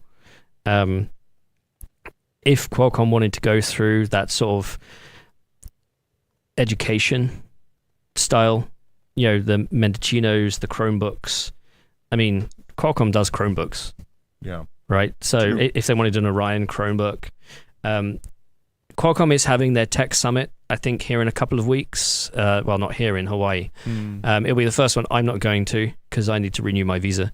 But we're expecting some talk about Orion in smartphone over there. So bringing their new core design, but also ARM announced their X925 core earlier this year. Codename Blackhawk, their codename high performance part. So smartphones next year are going to be really interesting. I know this is PC world. I'm more chip world. But no, smartphone definitely. I'm looking forward to next year because there's going to be a lot of players with a lot of interesting parts. Not only Qualcomm but also MediaTek especially, and Samsung might actually come to the table with something. And then hopefully Google will come out with its custom CPU architecture as well. Nice. All good stuff to look forward to. But now we should look back. Right? Oh, my hips. Yeah. Have you taken ibuprofen today? Oh. Okay, I'm better. Well, what are you trying to say, Will? I'm saying this is the old guy table, and also Ian's here. I am. So yeah, our next topic we're gonna roll into 40. Yeah. Oh gosh, Yeah. I remember. Nick, you go ahead, Will. No, I was just gonna say I remember going to the doctor at 35 and complaining about something. He's like, "Yeah, you're just old. You weren't supposed to last this long," and that was 15 years ago. So I thought you were gonna say that's when you used to wear an onion on your belt, but that's a different Simpsons reference. it was the style at the time. It was the style at the time. So our next topic, although it's going to be abbreviated because we have been going because it's been such a great topic. I was having fantastic tests, really, really smart people. But what is up with the old media, folks? Yeah, actually, you did make a good video about Nantech shutting down. I mean, yeah. I think a lot of people recently were talking about that, so it's kind of top of mind. It's, I think Jeffrey Hinton just won the Nobel Prize in Physics for machine learning. Interesting. So the way media has almost been since time immemorial is you write stuff and you sell ads. Right. I'm going to go ahead and tell you, as somebody who used to work for the person who was there when pre-IAB, when they figured out that you could put ads on the internet and exchange hot takes for money, for views, and then change those views into money. We should try that out. Everybody involved was like, maybe that was a bad idea. Maybe we shouldn't have done that. Well, so no, I'm speaking like newspapers 100 years ago. Yeah, it was just write and attach ad, and you may get some revenue from selling the content, but really the revenue is from selling the ad. And then the web changed everything because people were like, oh yes, you can attach ads to this, and then people were willing to pay less. That's a phrase I like a lot. Publishers are willing to pay less for writers as well. We discovered an infinite market, and as a result, the thing that happens whenever the supply for something goes to infinity is the price goes to negative infinity, and here we are. Distribution was no longer an issue with how far your trucks could move physical copies. The upshot is the hot takes were worth less every day, and thus they had to get hotter and hotter and burn like the sun in order to compete. You get drama chasers, you get the TMZs, and everything equivalent of, and then companies realized, hey, if we started promoting, we could take sponsored content, so companies could pay us to write about them, whether that was actually disclosed or not. And then it was a case of, okay, we've got these big sellers, big shops coming in like Amazon. Amazon will, if we put a link to something that somebody can buy, they will give us a kickback for directing people to that sale, also known as affiliate linking. And I think between those three, that's dominated written media since the advent of the internet. And as the rise of Amazon and equivalents, if you're operating a website that is free to visit, or any news publication that is free to access, your main revenue sources are advertising, sponsored content, and affiliate sales. You also then have the additional model of perhaps paywalling some content, pay for subscriptions, which has had mixed success in mainstream media and somewhat limited success in tech media as well. And then we got to video, and then video changed the game. Even though TV had been around forever, video on the internet changed a lot of stuff, and we saw the rise of people not traditionally trained in any form of media being able to turn on their smartphone and broadcast. Again, to your point, the low budget takes. The cost of production went way down. Is the nice way to say that. Yeah, as in you don't need to pay for fact checkers anymore. Well, but not just that. You don't like the difference between. When CNET spun up a video studio in 2001, it cost them $250,000, which was cheaper than a TV station 10 years before that. Yes. And then 10 years after that, we spent $40,000 spinning up the Whiskey Media video studio, and now you have everything you need in your smartphone. But there are businesses that have spun up content studios and then scaled them back because they don't understand the market. I know a few people in here have been through that as well. So the point of old media is at some point down that line, media stops evolving, and unless you're the biggest player in the space or in a very competitive space, you have to keep evolving to stay relevant. I think that's true. It's funny, John. I don't know if John told you this when you started at Boot, but when I started at Maximum PC on my first day in 2000, he said, after I signed the contract to come work there and move across the country, he said, so the good news is that this is a really fun job. You're going to learn a lot. You're going to meet a bunch of interesting people. You're going to, be at the cutting edge of computer hardware, and that's really exciting. The bad news is you can get fired at any moment. It's not going to be your fault. It's not going to be anything you did wrong. Just somebody put a wrong number in the wrong column of a spreadsheet, and they were like, oh man, we gotta cut some people. And that's unfortunately the way media has been since I started doing this a long time ago. Well, that's when you mix media with finance people as well. Well, look, the finance people are the source of and the solution to all of life's problems at the end of the day. So, yeah, it's so when we say remembering old media, I think we're looking back on some of those publications that kind of stopped evolving because they were content and then just withered away to obscurity. Yeah, because I think that's kind of what happened to places like the Tech Report.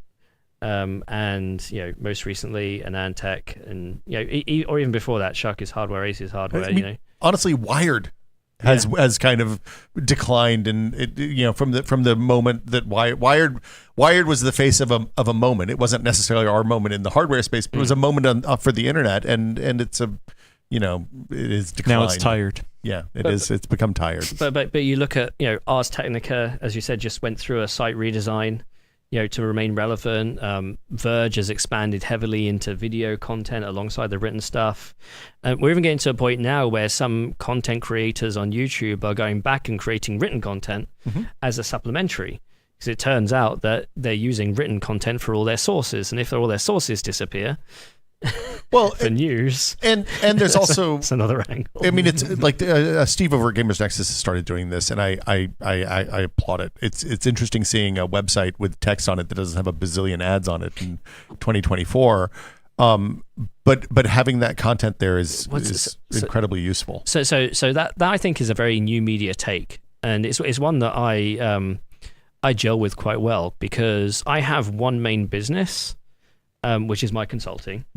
And then I have, side businesses, which include the YouTube channel. And I think if I didn't have the consulting business, the YouTube channel would not be self-sustainable. Right? I'm taking a loss on it. The YouTube channel is advertising for the consulting business in your case, right? Yeah, pretty much. It's and what we're seeing with a lot of new media, especially video-focused media that are kind of going back to written, is that they're supplementing the revenue of the written business with the video business because they feel that there's a necessary need to put it out there, whether it's a marketing tool or just a peace of mind in certain circumstances. Because we, for example, Linus Tech Tips with the labs, Their whole point is that not only does the labs help with the content in providing data, but also it acts as a database resource for people to use, regardless of whether it almost generates revenue or not. They're 2-3 years down the pipe with that, and I'm pretty sure it's not self-sustaining.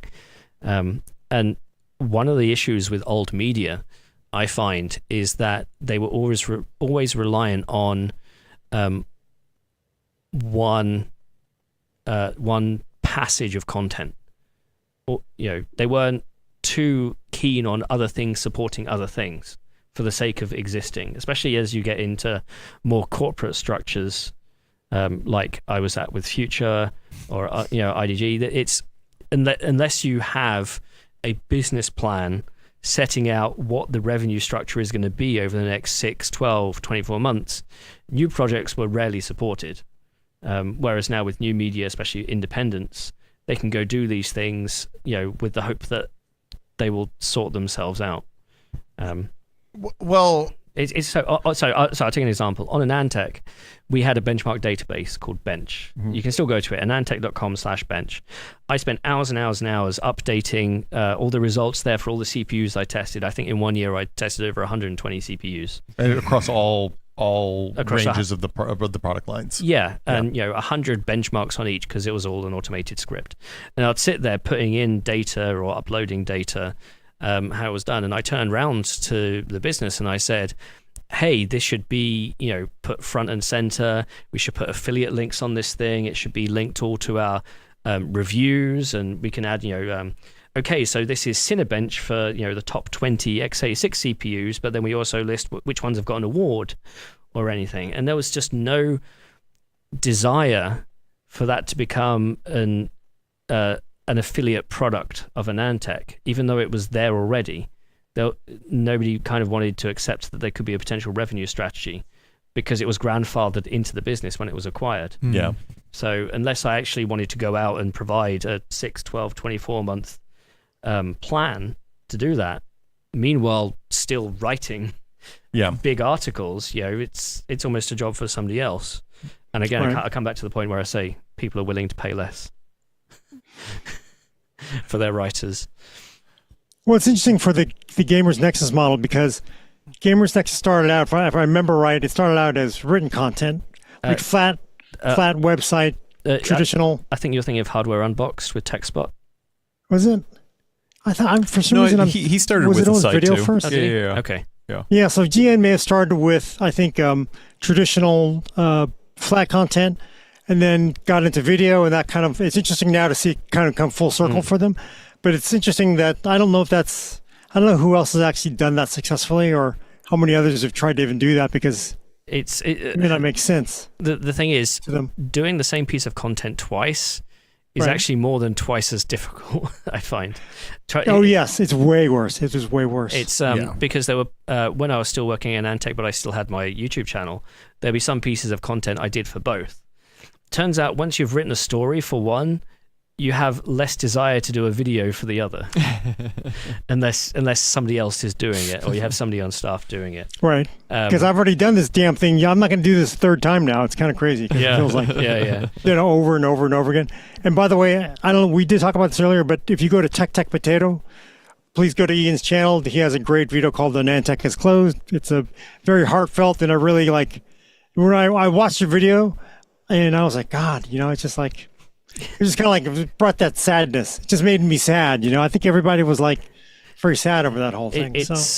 After I did that video, some of my industry contacts from, say, my first couple of years at Anantech reached out and said, hey, I know we haven't worked for a while, but I used to read Anantech daily and it's sad to see this happen. To which my response is, well, A, what made you stop? And B, the fact that you stopped meant that's why it's shutting down, right? Yeah. I was looking through the comments to that video and the article on the website and even Reddit and Hacker News.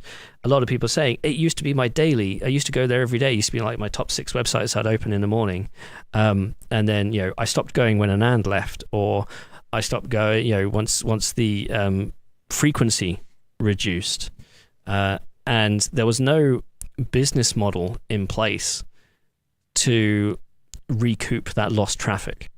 No impetus to bring more people in. to fill some of those spots. But yeah, no, the reason why it died is because people stopped visiting. And I'll be honest, it's when I left as an employee, as a senior editor covering the CPUs, I visited it less as well. It's I'm always a fan of if you enjoy content, find out who writes it and follow them. Don't follow the publication, follow the writer, right? Follow the person doing the content. Because then if they move, because obviously tech media with freelancers can be very fluid. I know it's very fluid in the gaming industry, for example. I built 3 businesses on please follow the writer, not the publication. Yeah. So, so I'd keep track of, the writers. And when the writers told me this is really important, then I wasn't relying on the website socials anymore to tell me about it.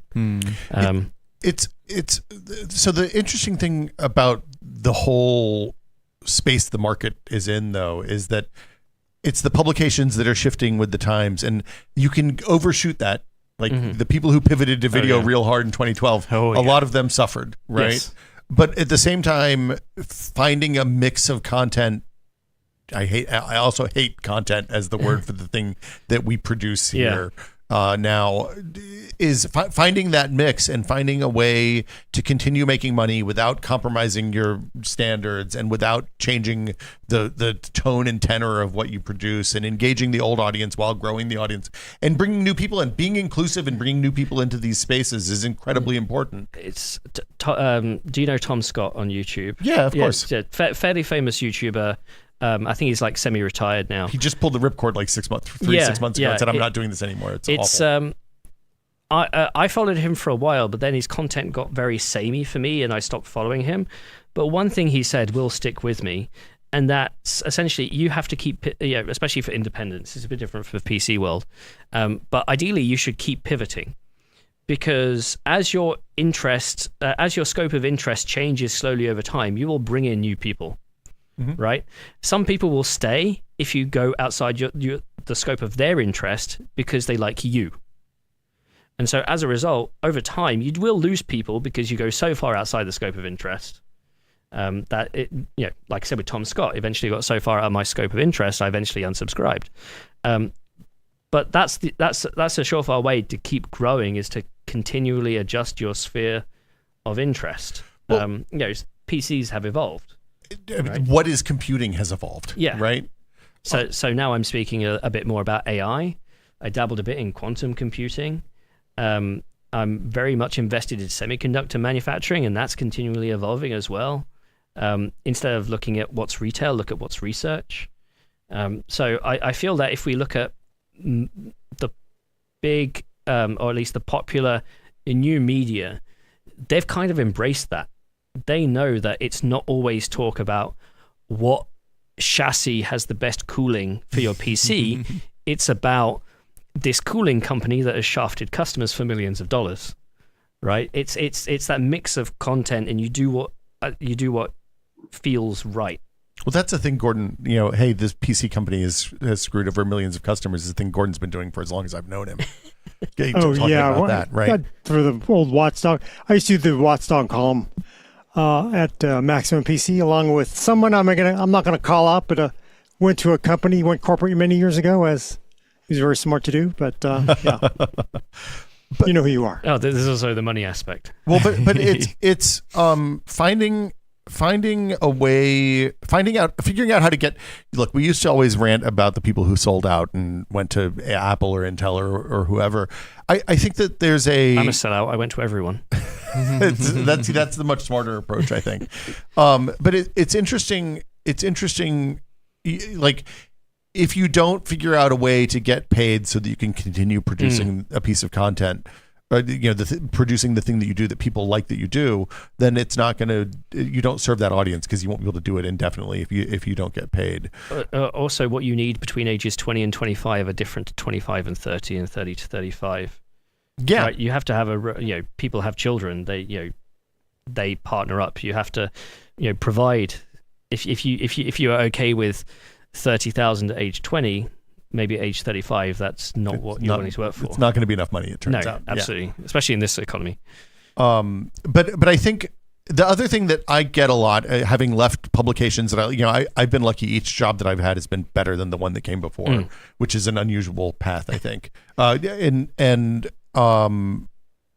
loved all. When I left Maximum PC, you would get questions on Twitter from people like, "Oh man, you want to see that? You want to see that collapse, right? Well, after you're without you want it to all fall apart after you." And I'd be like, "No, man, I don't want anything to like. I didn't spend 10 years working there because I hated the job and hated everybody that I worked with. I spent 10 years working there because I loved that job and I loved working with those people and I loved doing that work and I loved learning about that market. And you were happy with the pay." And well, I mean, the pay was enough. It was enough. Yeah. Yeah, it wasn't great. Well, so coming back to old media, I think that's one of the things that fueled AnandTech for so long, is that the fresh new blood of that 20 to 25-year-old market. You have to, for a lot of those businesses, even for traditional media, you have to have that influx of new journalists coming in to provide some of that. There was always an undercurrent of, look, there's 30 people standing behind you that will take your job if you complain too much, buddy. That too. But the point is, you want these things to, when you leave and go on to a different thing. When you left AnandTech, you didn't want AnandTech to collapse. You wanted AnandTech to continue to grow and flourish. And when we left Maximum PC, we wanted Maximum PC to grow and flourish. It's when I left Tested, I wanted Tested to grow and flourish. You don't want these things to go away. And I think that's one of the things that I liked about your AnandTech video, was that you like, there's a mixture of frustration with the parent company and, oh God, this thing I worked on for so long.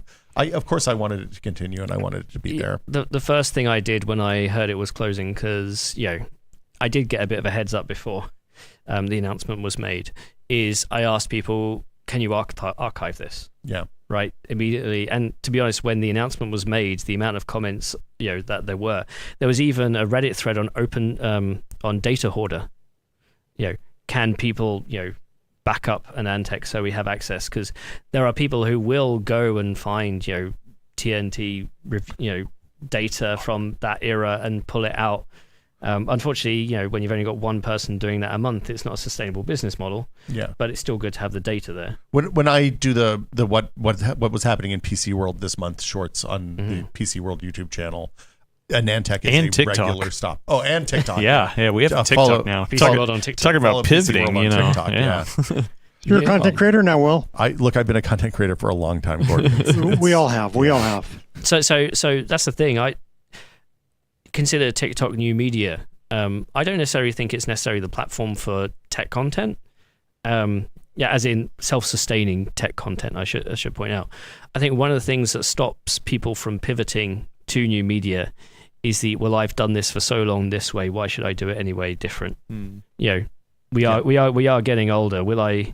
I made the pivot to video because I saw that we had missed the boat at AnandTech and I wasn't getting any support to do it inside AnandTech. So I turned around and said, well, if I'm going to do it, I'm going to do it under my own brand. Which ultimately I think was the right move. Because 6 months later they said, can you bring it under AnandTech? And I gave them, I put up some fingers on my hand. Which ones, Ian? Which ones? They're holding potatoes. Not the end ones. There were a few because I'm British. But yeah, it's... Wait, it's different there? It's like the metric system? Is this like an Italian thing? No more fingers. No more fingers on this show. No, don't show fingers. Yeah, keep your hands under the camera, Gordon. But yeah, it's... again, I come back to this. If you want to continue to evolve, you continually need new blood.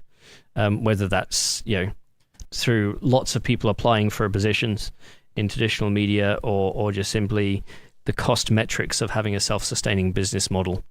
Are better appreciated through hiring 20 to 25-year-olds. Well, and if you don't have a upgrade path for the 25-year-olds to turn into 40-year-olds working there, then you're going to lose that knowledge as well. So this is the thing at AnandTech. I felt that looking at the industry, looking at the tech media industry, it was either 20 to 25 or 40 plus. Either new people who are willing to be paid, happy to be paid what they were for freelance wages or whatever, or people who had actually decided, this is my career and this is what I'm going to do.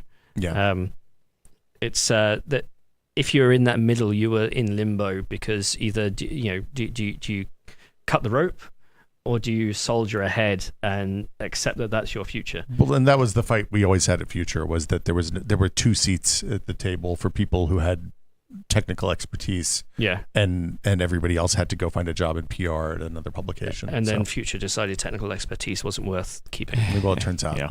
Well, I mean, that's something I want to talk about too. Is that it's not just technical expertise. It's journalism. There's a lot of people who are debating even in our chat now, like, what is a journalist? Who's a journalist? Are without these old school kind of practices, how can new school keep up with some of that stuff? Well, so yeah, I've always said there's three, if I get this right, three types of people who move into tech media. There are engineers willing to be paid less, a lot less. Enthusiasts with no official engineering training but just have a passion for the space, or traditional journalists and they've just stumbled into tech media, right? Traditional journalists who can maybe write. Yeah. The argument at Antec was always it was easier to teach an engineer to write than to teach a journalist about technology. But we had the other idea at Maximum PC, and which maybe is the difference. Well, to be honest, Tom's Hardware's gone through that as well. Yeah. So it's really those three things. Unfortunately, engineers demand to be paid more over time. Well, especially the last 20 years, it's escalated at a real high level. Yeah. Yeah, especially with such demand. You can't get an AI expert to write columns unless they're happy to do it in their spare time, right? Yeah. But it's because I know there was this argument last year when accuracy in tech media was becoming a big topic, and whether people should follow traditional journalist practices like double checking sources and reaching out for right to reply, keeping your advertising and editorial departments firewalled. The whole, which is difficult for independent media outlets that are headed up by one or two people, I admit. I know that was a big discussion last year about should we hold the new media of today to the same standards of the old media. And I think I was pretty forthright in the content I produced at the time to say, yes, we should, because those are standard principles that have evolved over multiple generations. We're talking about 1800s. It's evolved through that. So if you get to a point now where you have new media not adhering to those standards, maybe it's because they don't fit into the bucket of journalist who's been taught and then ended up in media. They're enthusiasts who aren't taught with journalism, but they understand the tech, or they're engineers who haven't been taught journalism. And that's something that comes through, I'd argue, trial and error. I'm a big advocate for anyone. You have to do your 10 years in the mines, right? It's usually the first or second job out of university. Yeah, the pay is going to be sucky. The work is going to be hard, but you're going to get experience. You're going to learn an unbelievable amount. Yeah, and it's what you take after those 10 years. That's what's going to propel you, in your career up the chain, whatever, or take you to a new career when you realize, it's so for during my 10 years in the mines, and particularly in the first 5 when Anand was still there, for example, I made so many mistakes.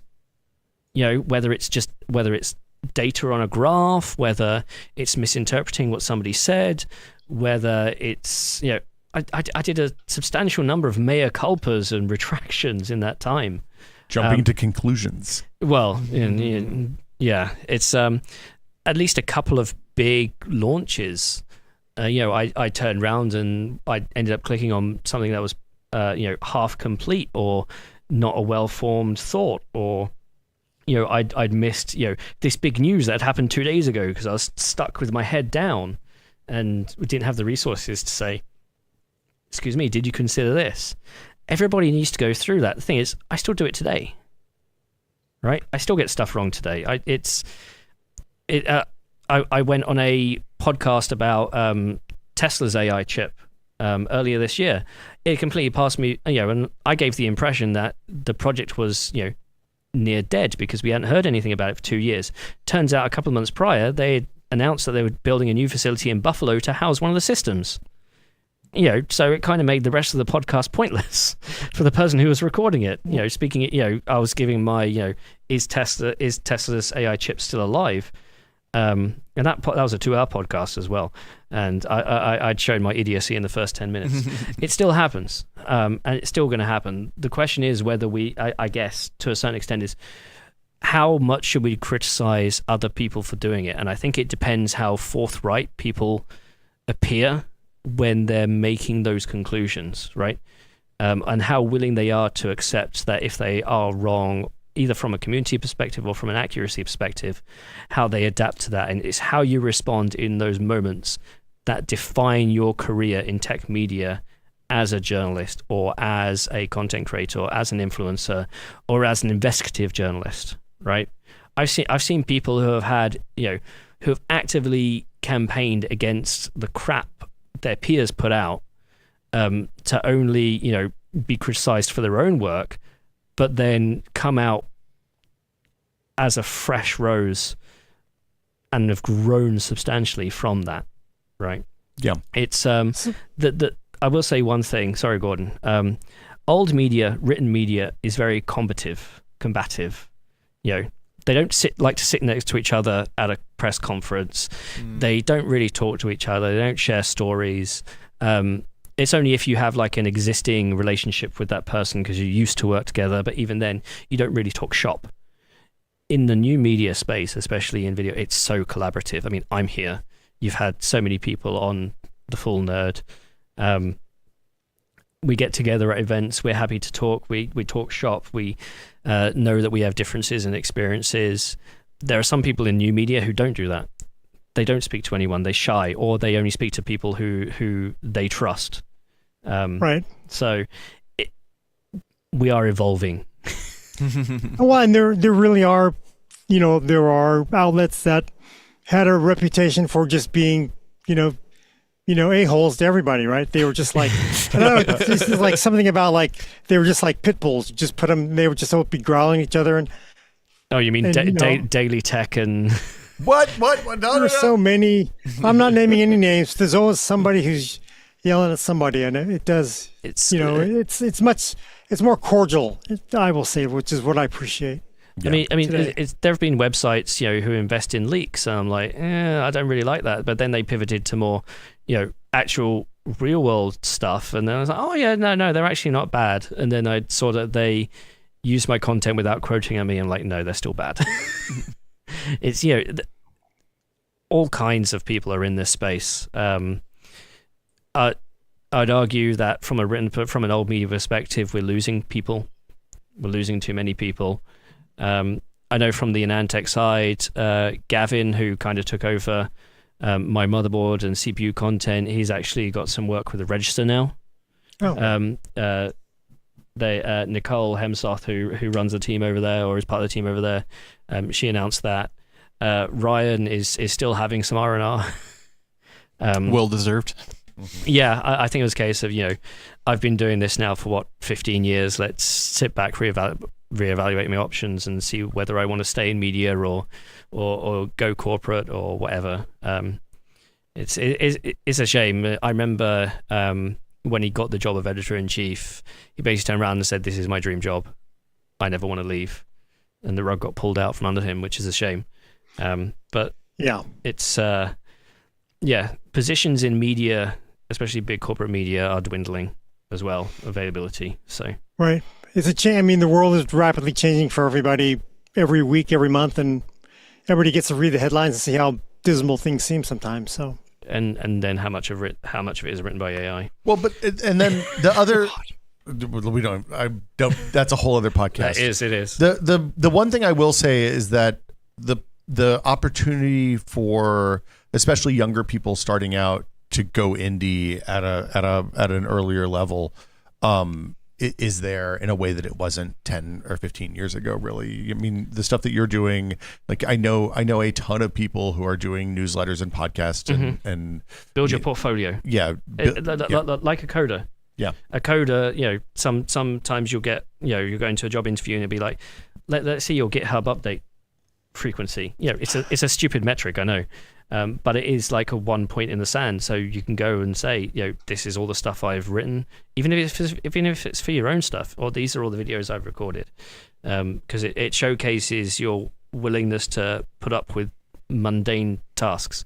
It's funny. I was talking to a potential advertising partner on the podcast a few weeks ago, and they were like, "Well, what's your posting schedule?" I was like, "Well, we've posted every Sunday for 255 episodes." Mm-hmm. And they're like, "Wait, you haven't missed anything?" And it's like, "No, we don't miss." Yeah. And like consistency matters. It turns out, right? Yeah. Anyway, and if you want to talk old school, it used to be called the string book. So I used to have them. You'd basically clip out any story you had in the paper. This is old school stuff. You'd put them in this little booklet, and they could flip through it, or you'd make copies, and they would look through it. And funny world. Yep. Yeah. I guess also new media these days are less affected by deadlines. Well, both less and more, I think. Yeah, because like the deadline isn't when the thing goes, like it used to be that we had a really hard deadline when the PDF had to be at the printer, or before that when the film had to be in an envelope to FedEx, right? Yeah. With this now you don't have that print deadline, but if you miss your embargoes consistently, you better offer something to the audience that's better than missing that embargo, or else they're not going to come back to you. I mean, we've all been to events where you'll get the briefing, and then it'll be like, okay, the keynote's in 2 hours. This is your writing time. Mm-hmm. Yeah. As video content. Mm-hmm. Yep. Yeah. Good luck. Yeah. And so I know a lot of video content creators, turn around and start using short 4-letter words. Yeah. To that time scale. So. And then also halfway through that 2-hour time, it's already up on the site. Yeah. Or they change the price because somebody's convinced PR they should change the price. Do you remember that, Gordon? Yes, I do. I do remember that. I don't think I got the updated pricing for some reason. I'm sorry. That's my fault. I know you guys filmed it, and I managed to get them to change the price at the last minute. Wow. Good job, I don't mind. Ian. I think people do think there are rivalries. There's famous rivalries, many war stories that are out there. But I do think that for the most part, people, I personally love it when there's good competition and you get your ass kicked, because I would never feel bad that you got something ahead of me, or I got something ahead of that person, or they got something. I feel good for that person because they kicked my ass. The question is, what do I do to make it so I don't get my ass kicked, or I don't lose, right? It's on me to make sure that I don't lose the next one, because if you consistently lose it, you're going to be working at, bringing people into the Walmart pretty soon. Yeah. Well, you get a bean counter who's like, you didn't hit this embargo, so you need to be let go. Yeah. Which, by the way, real quick, Gordon, I think, still does hold the record for lowest Cinebench score. Right, Ian? So I think I still do. I still do. You do. I say that I haven't actively participated, but then again, I did say I just bought some Xeon Phi, and they were really slow. Oh. 1.3 gigahertz Silvermont atom cores. I don't know. I got that racehorse downstairs in my garage still. Might be wet, maybe wet and moldy, but it still boots up. So. We'll bring it on. For people who don't know, Ian did a great video where he built, potentially the slowest Cinebench 15 box, right? Was it 15? Yeah, it's okay. So Jeff over at Craft Computing had some amazingly low Cinebench scores, and he put the proviso that it was a 64-bit processor running Windows. So I turned around and I said, I can go one better. And I did. And then you came on and said, nah, think again. It took me months. It took me months, though, Ian. It took months to get that everything lined up perfectly. Dude, the fact that you had a copy of, was it OG Vista? Oh, yeah. Oh, out-of-box Vista? Out-of-box Vista. Yeah. Wow, that's going to be a plastic dog. Box. I think that was a substantial killer. Wow. Yeah, having the widgets. Remember all the widgets? Which I personally loved on Vista. Oh, I love a Vista. Yeah, what was the Yahoo one? The TubeBuddy? No. Oh. We're not talking about the Bonsai Buddy here. I'm talking about the Yahoo had those widgets too before Windows did. But it wasn't out of box. No, it wasn't out of box. These are out of box. So look, you could probably get that Longhorn beta that had the file system in it, and I bet that would underperform the Vista build. That's the next step, really. It's got to be public. Yeah, it was public enough. XP64 sold. There you go. Sold to the public. Yeah. Oof. Should we? Anyway, I'm starting to fade here Yeah. due to hunger pangs. Should we take a question? Let's take a couple questions. Yeah. Any last notes on old times? Any advice for people? Get a colonoscopy, I guess. I don't know. Nice. Yeah. This industry is a little bit about what you know. It's almost always about who you know. I've spoken to a lot of to some people, particularly in new media, that refuse to speak to engineers because they want the original experience and stuff. I'm very much the opposite. I said speak to as many people as you can. Even email randomly out of the blue. I'll hide my email after this. And just maybe ask for feedback or ask if anything's going, because there may be an instance where, oh hey, PCWorld needs something on the website that if you've got something done that might actually fit in, and we can just give you our standard freelance rate and off you go. And I have people saying, is this a good conference to go to as a student? Should I go to it? And I'm like, hell yeah, this is the best conference you can go to as a student. It never hurts to ask, right? Yeah, and build your network, because you'll always meet people you never expect. It's last year I did a couple of presentations at universities about AI hardware that in retrospect were probably ill-advised to go to, just because I didn't get anything out of them. But hey, it was an interesting experience. I can say I've spoken at a couple of universities.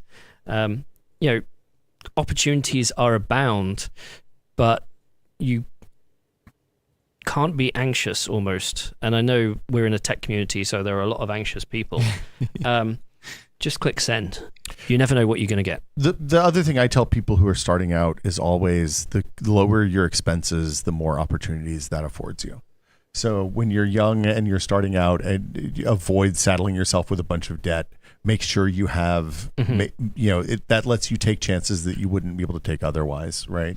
If it's taking a low paying job at Maximum PC, or working at Ars Technica for a few years for free. Do your 10 years in the mines. Yeah, you're able to learn, you're basically saving money in learning new skills, and those skills will pay your bills. Yeah, if you travel to an event, it probably will be coach class, if not a coach.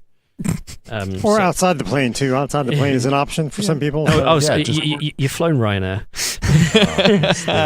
But all right. Speaking of Ryanair, this is a Ryanair of podcasts. We need to move over to the Q&A. Get your questions in now, but really, we're running out of time. So I already got a couple of them. Locking S-foils into attack position. Here he goes. Oh, yeah. Wow, I didn't know you had effects on that. That's there amazing. You go. Fancy. Are they accelerated by the NPU? Yes. No, it's just a video clip, I think. No, it's an NPU AI. All right, questions from the audience. All right. A question from MS178. Where do you think we need more innovation in the industry, and why? I'll go for you. I'm going to go first or go last? Go for it. Go for it, Gordon. My advice for the industry is work on. It's not just the industry. The vendors are plenty flexible. The software vendors are plenty flexible. The community is not flexible enough. Now, when people think they always hear my crazy Gordon arguments sitting on the porch of the mint julep, now back in my day, what I'm really arguing is for them being flexible to change. And there's things that can be changed to make things better. But it's unfortunate that the community often responds with, unless this is X dollars and fits my budget, I don't want to hear anything about it. Put the fingers in the ears, la, la, la. That's the wrong approach. I don't know how we ever cracked that nut, but that's my advice. Love it.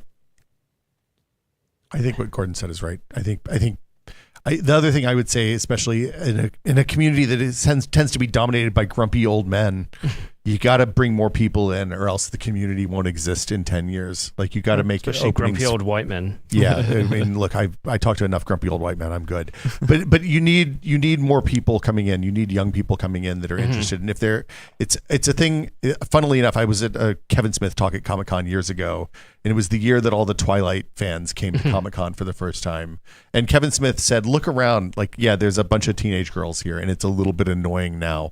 But like the fact that there are a bunch of teenage girls here means that you're going to be able to keep coming to Comic-Con for another 20 or 30 years because this infusion of new audiences is expanding and growing and making this an even bigger thing than it already was. And the same thing applies to every fan community, every enthusiast community. You have to have a constant influx of new enthusiasts, or else eventually there won't be a community there anymore. Nice. I think my facetious answer was stronger stimulants. Given how much I travel, that definitely needs innovation. I mean, I can echo what these guys have said. It's essentially, be prepared to broaden your horizons. The range of opinion is more than your worldview ever will be. Right? People get stuck in the I assume everybody does this because I do it. Well, hey, there's 8 billion other people who don't have your life experience. So yes, innovation on flexibility for the consumer market would be good. I think I would love, from a technical standpoint, innovation on battery technology, but that's been a rabbit hole for 30 years. It's a new thing just around the corner, man. It's just 5 years out. We're going to see it. It always is. I think my innovation is a regression. I want to see a return to clickable buttons on notebook trackpads. Oh. Because I hate it. I mean, I hate what we have now. Like physically clickable. Wow. Yeah. Not force feedback. Nuclear hot takes over here. Yeah. Well, so I will say also... With some people asking you what's in your laptop, by the way. Oh, this is a Meteor Lake. The one thing... So... I like that you have the stickers on it still. That's always impressive to me. I never remove the stickers. Gross. It's one of the impressive innovations over the past 12 months has actually been what I'm carrying here. Money. Money. Yeah. No, it's a Dimensity 9300 MediaTek phone, Oppo. Ew. But it's no small cores, no A500, no A520s. And it turns out it's 3 times more power efficient to run workloads on the mid A700 cores than the A500 cores. The only thing you pay for it is pay for doing that is die area, because the A500 series are super small. The A700 series are bigger. So instead of having 110 square millimeter for a standard smartphone chip, it's about 130. Which means at the end of the day, it costs more for MediaTek to commission it from TSMC, it's more for the OEMs to buy it from MediaTek, and it's more for you as an end user to buy. But I have amazing battery life on this phone because there's no 500 cores, which do the same work but consume more power. What's amazing battery life? Like 3 days? Can you plug it in once a week? No. Impress me. It's not back in the days of the old A53, quad A53s. But yeah, I can go pretty much all day without having to recharge it, or even 2 days if I'm careful. I watch a lot of YouTube and play a lot of energy sucking. So the innovation I want to see is on that front. By getting rid of the A500 series, they've made my experience a whole of a lot better. And I bet you there's a ton of stuff in the industry like that we do just to make up numbers, just to get a bigger score in Antutu or Geekbench. And I bet Intel would turn around and say that's why we did Lunar Lake. Right. So I bet you there's a ton of innovation in the industry we could do around things like that. Less cores. Right. And it's interesting to loop it back. Sorry, I'm going to get out of here. This is the last thing. Lunar Lake, I see a lot of the face punching on Lunar Lake, mostly seeing because Cinebench, all core load is lower, right?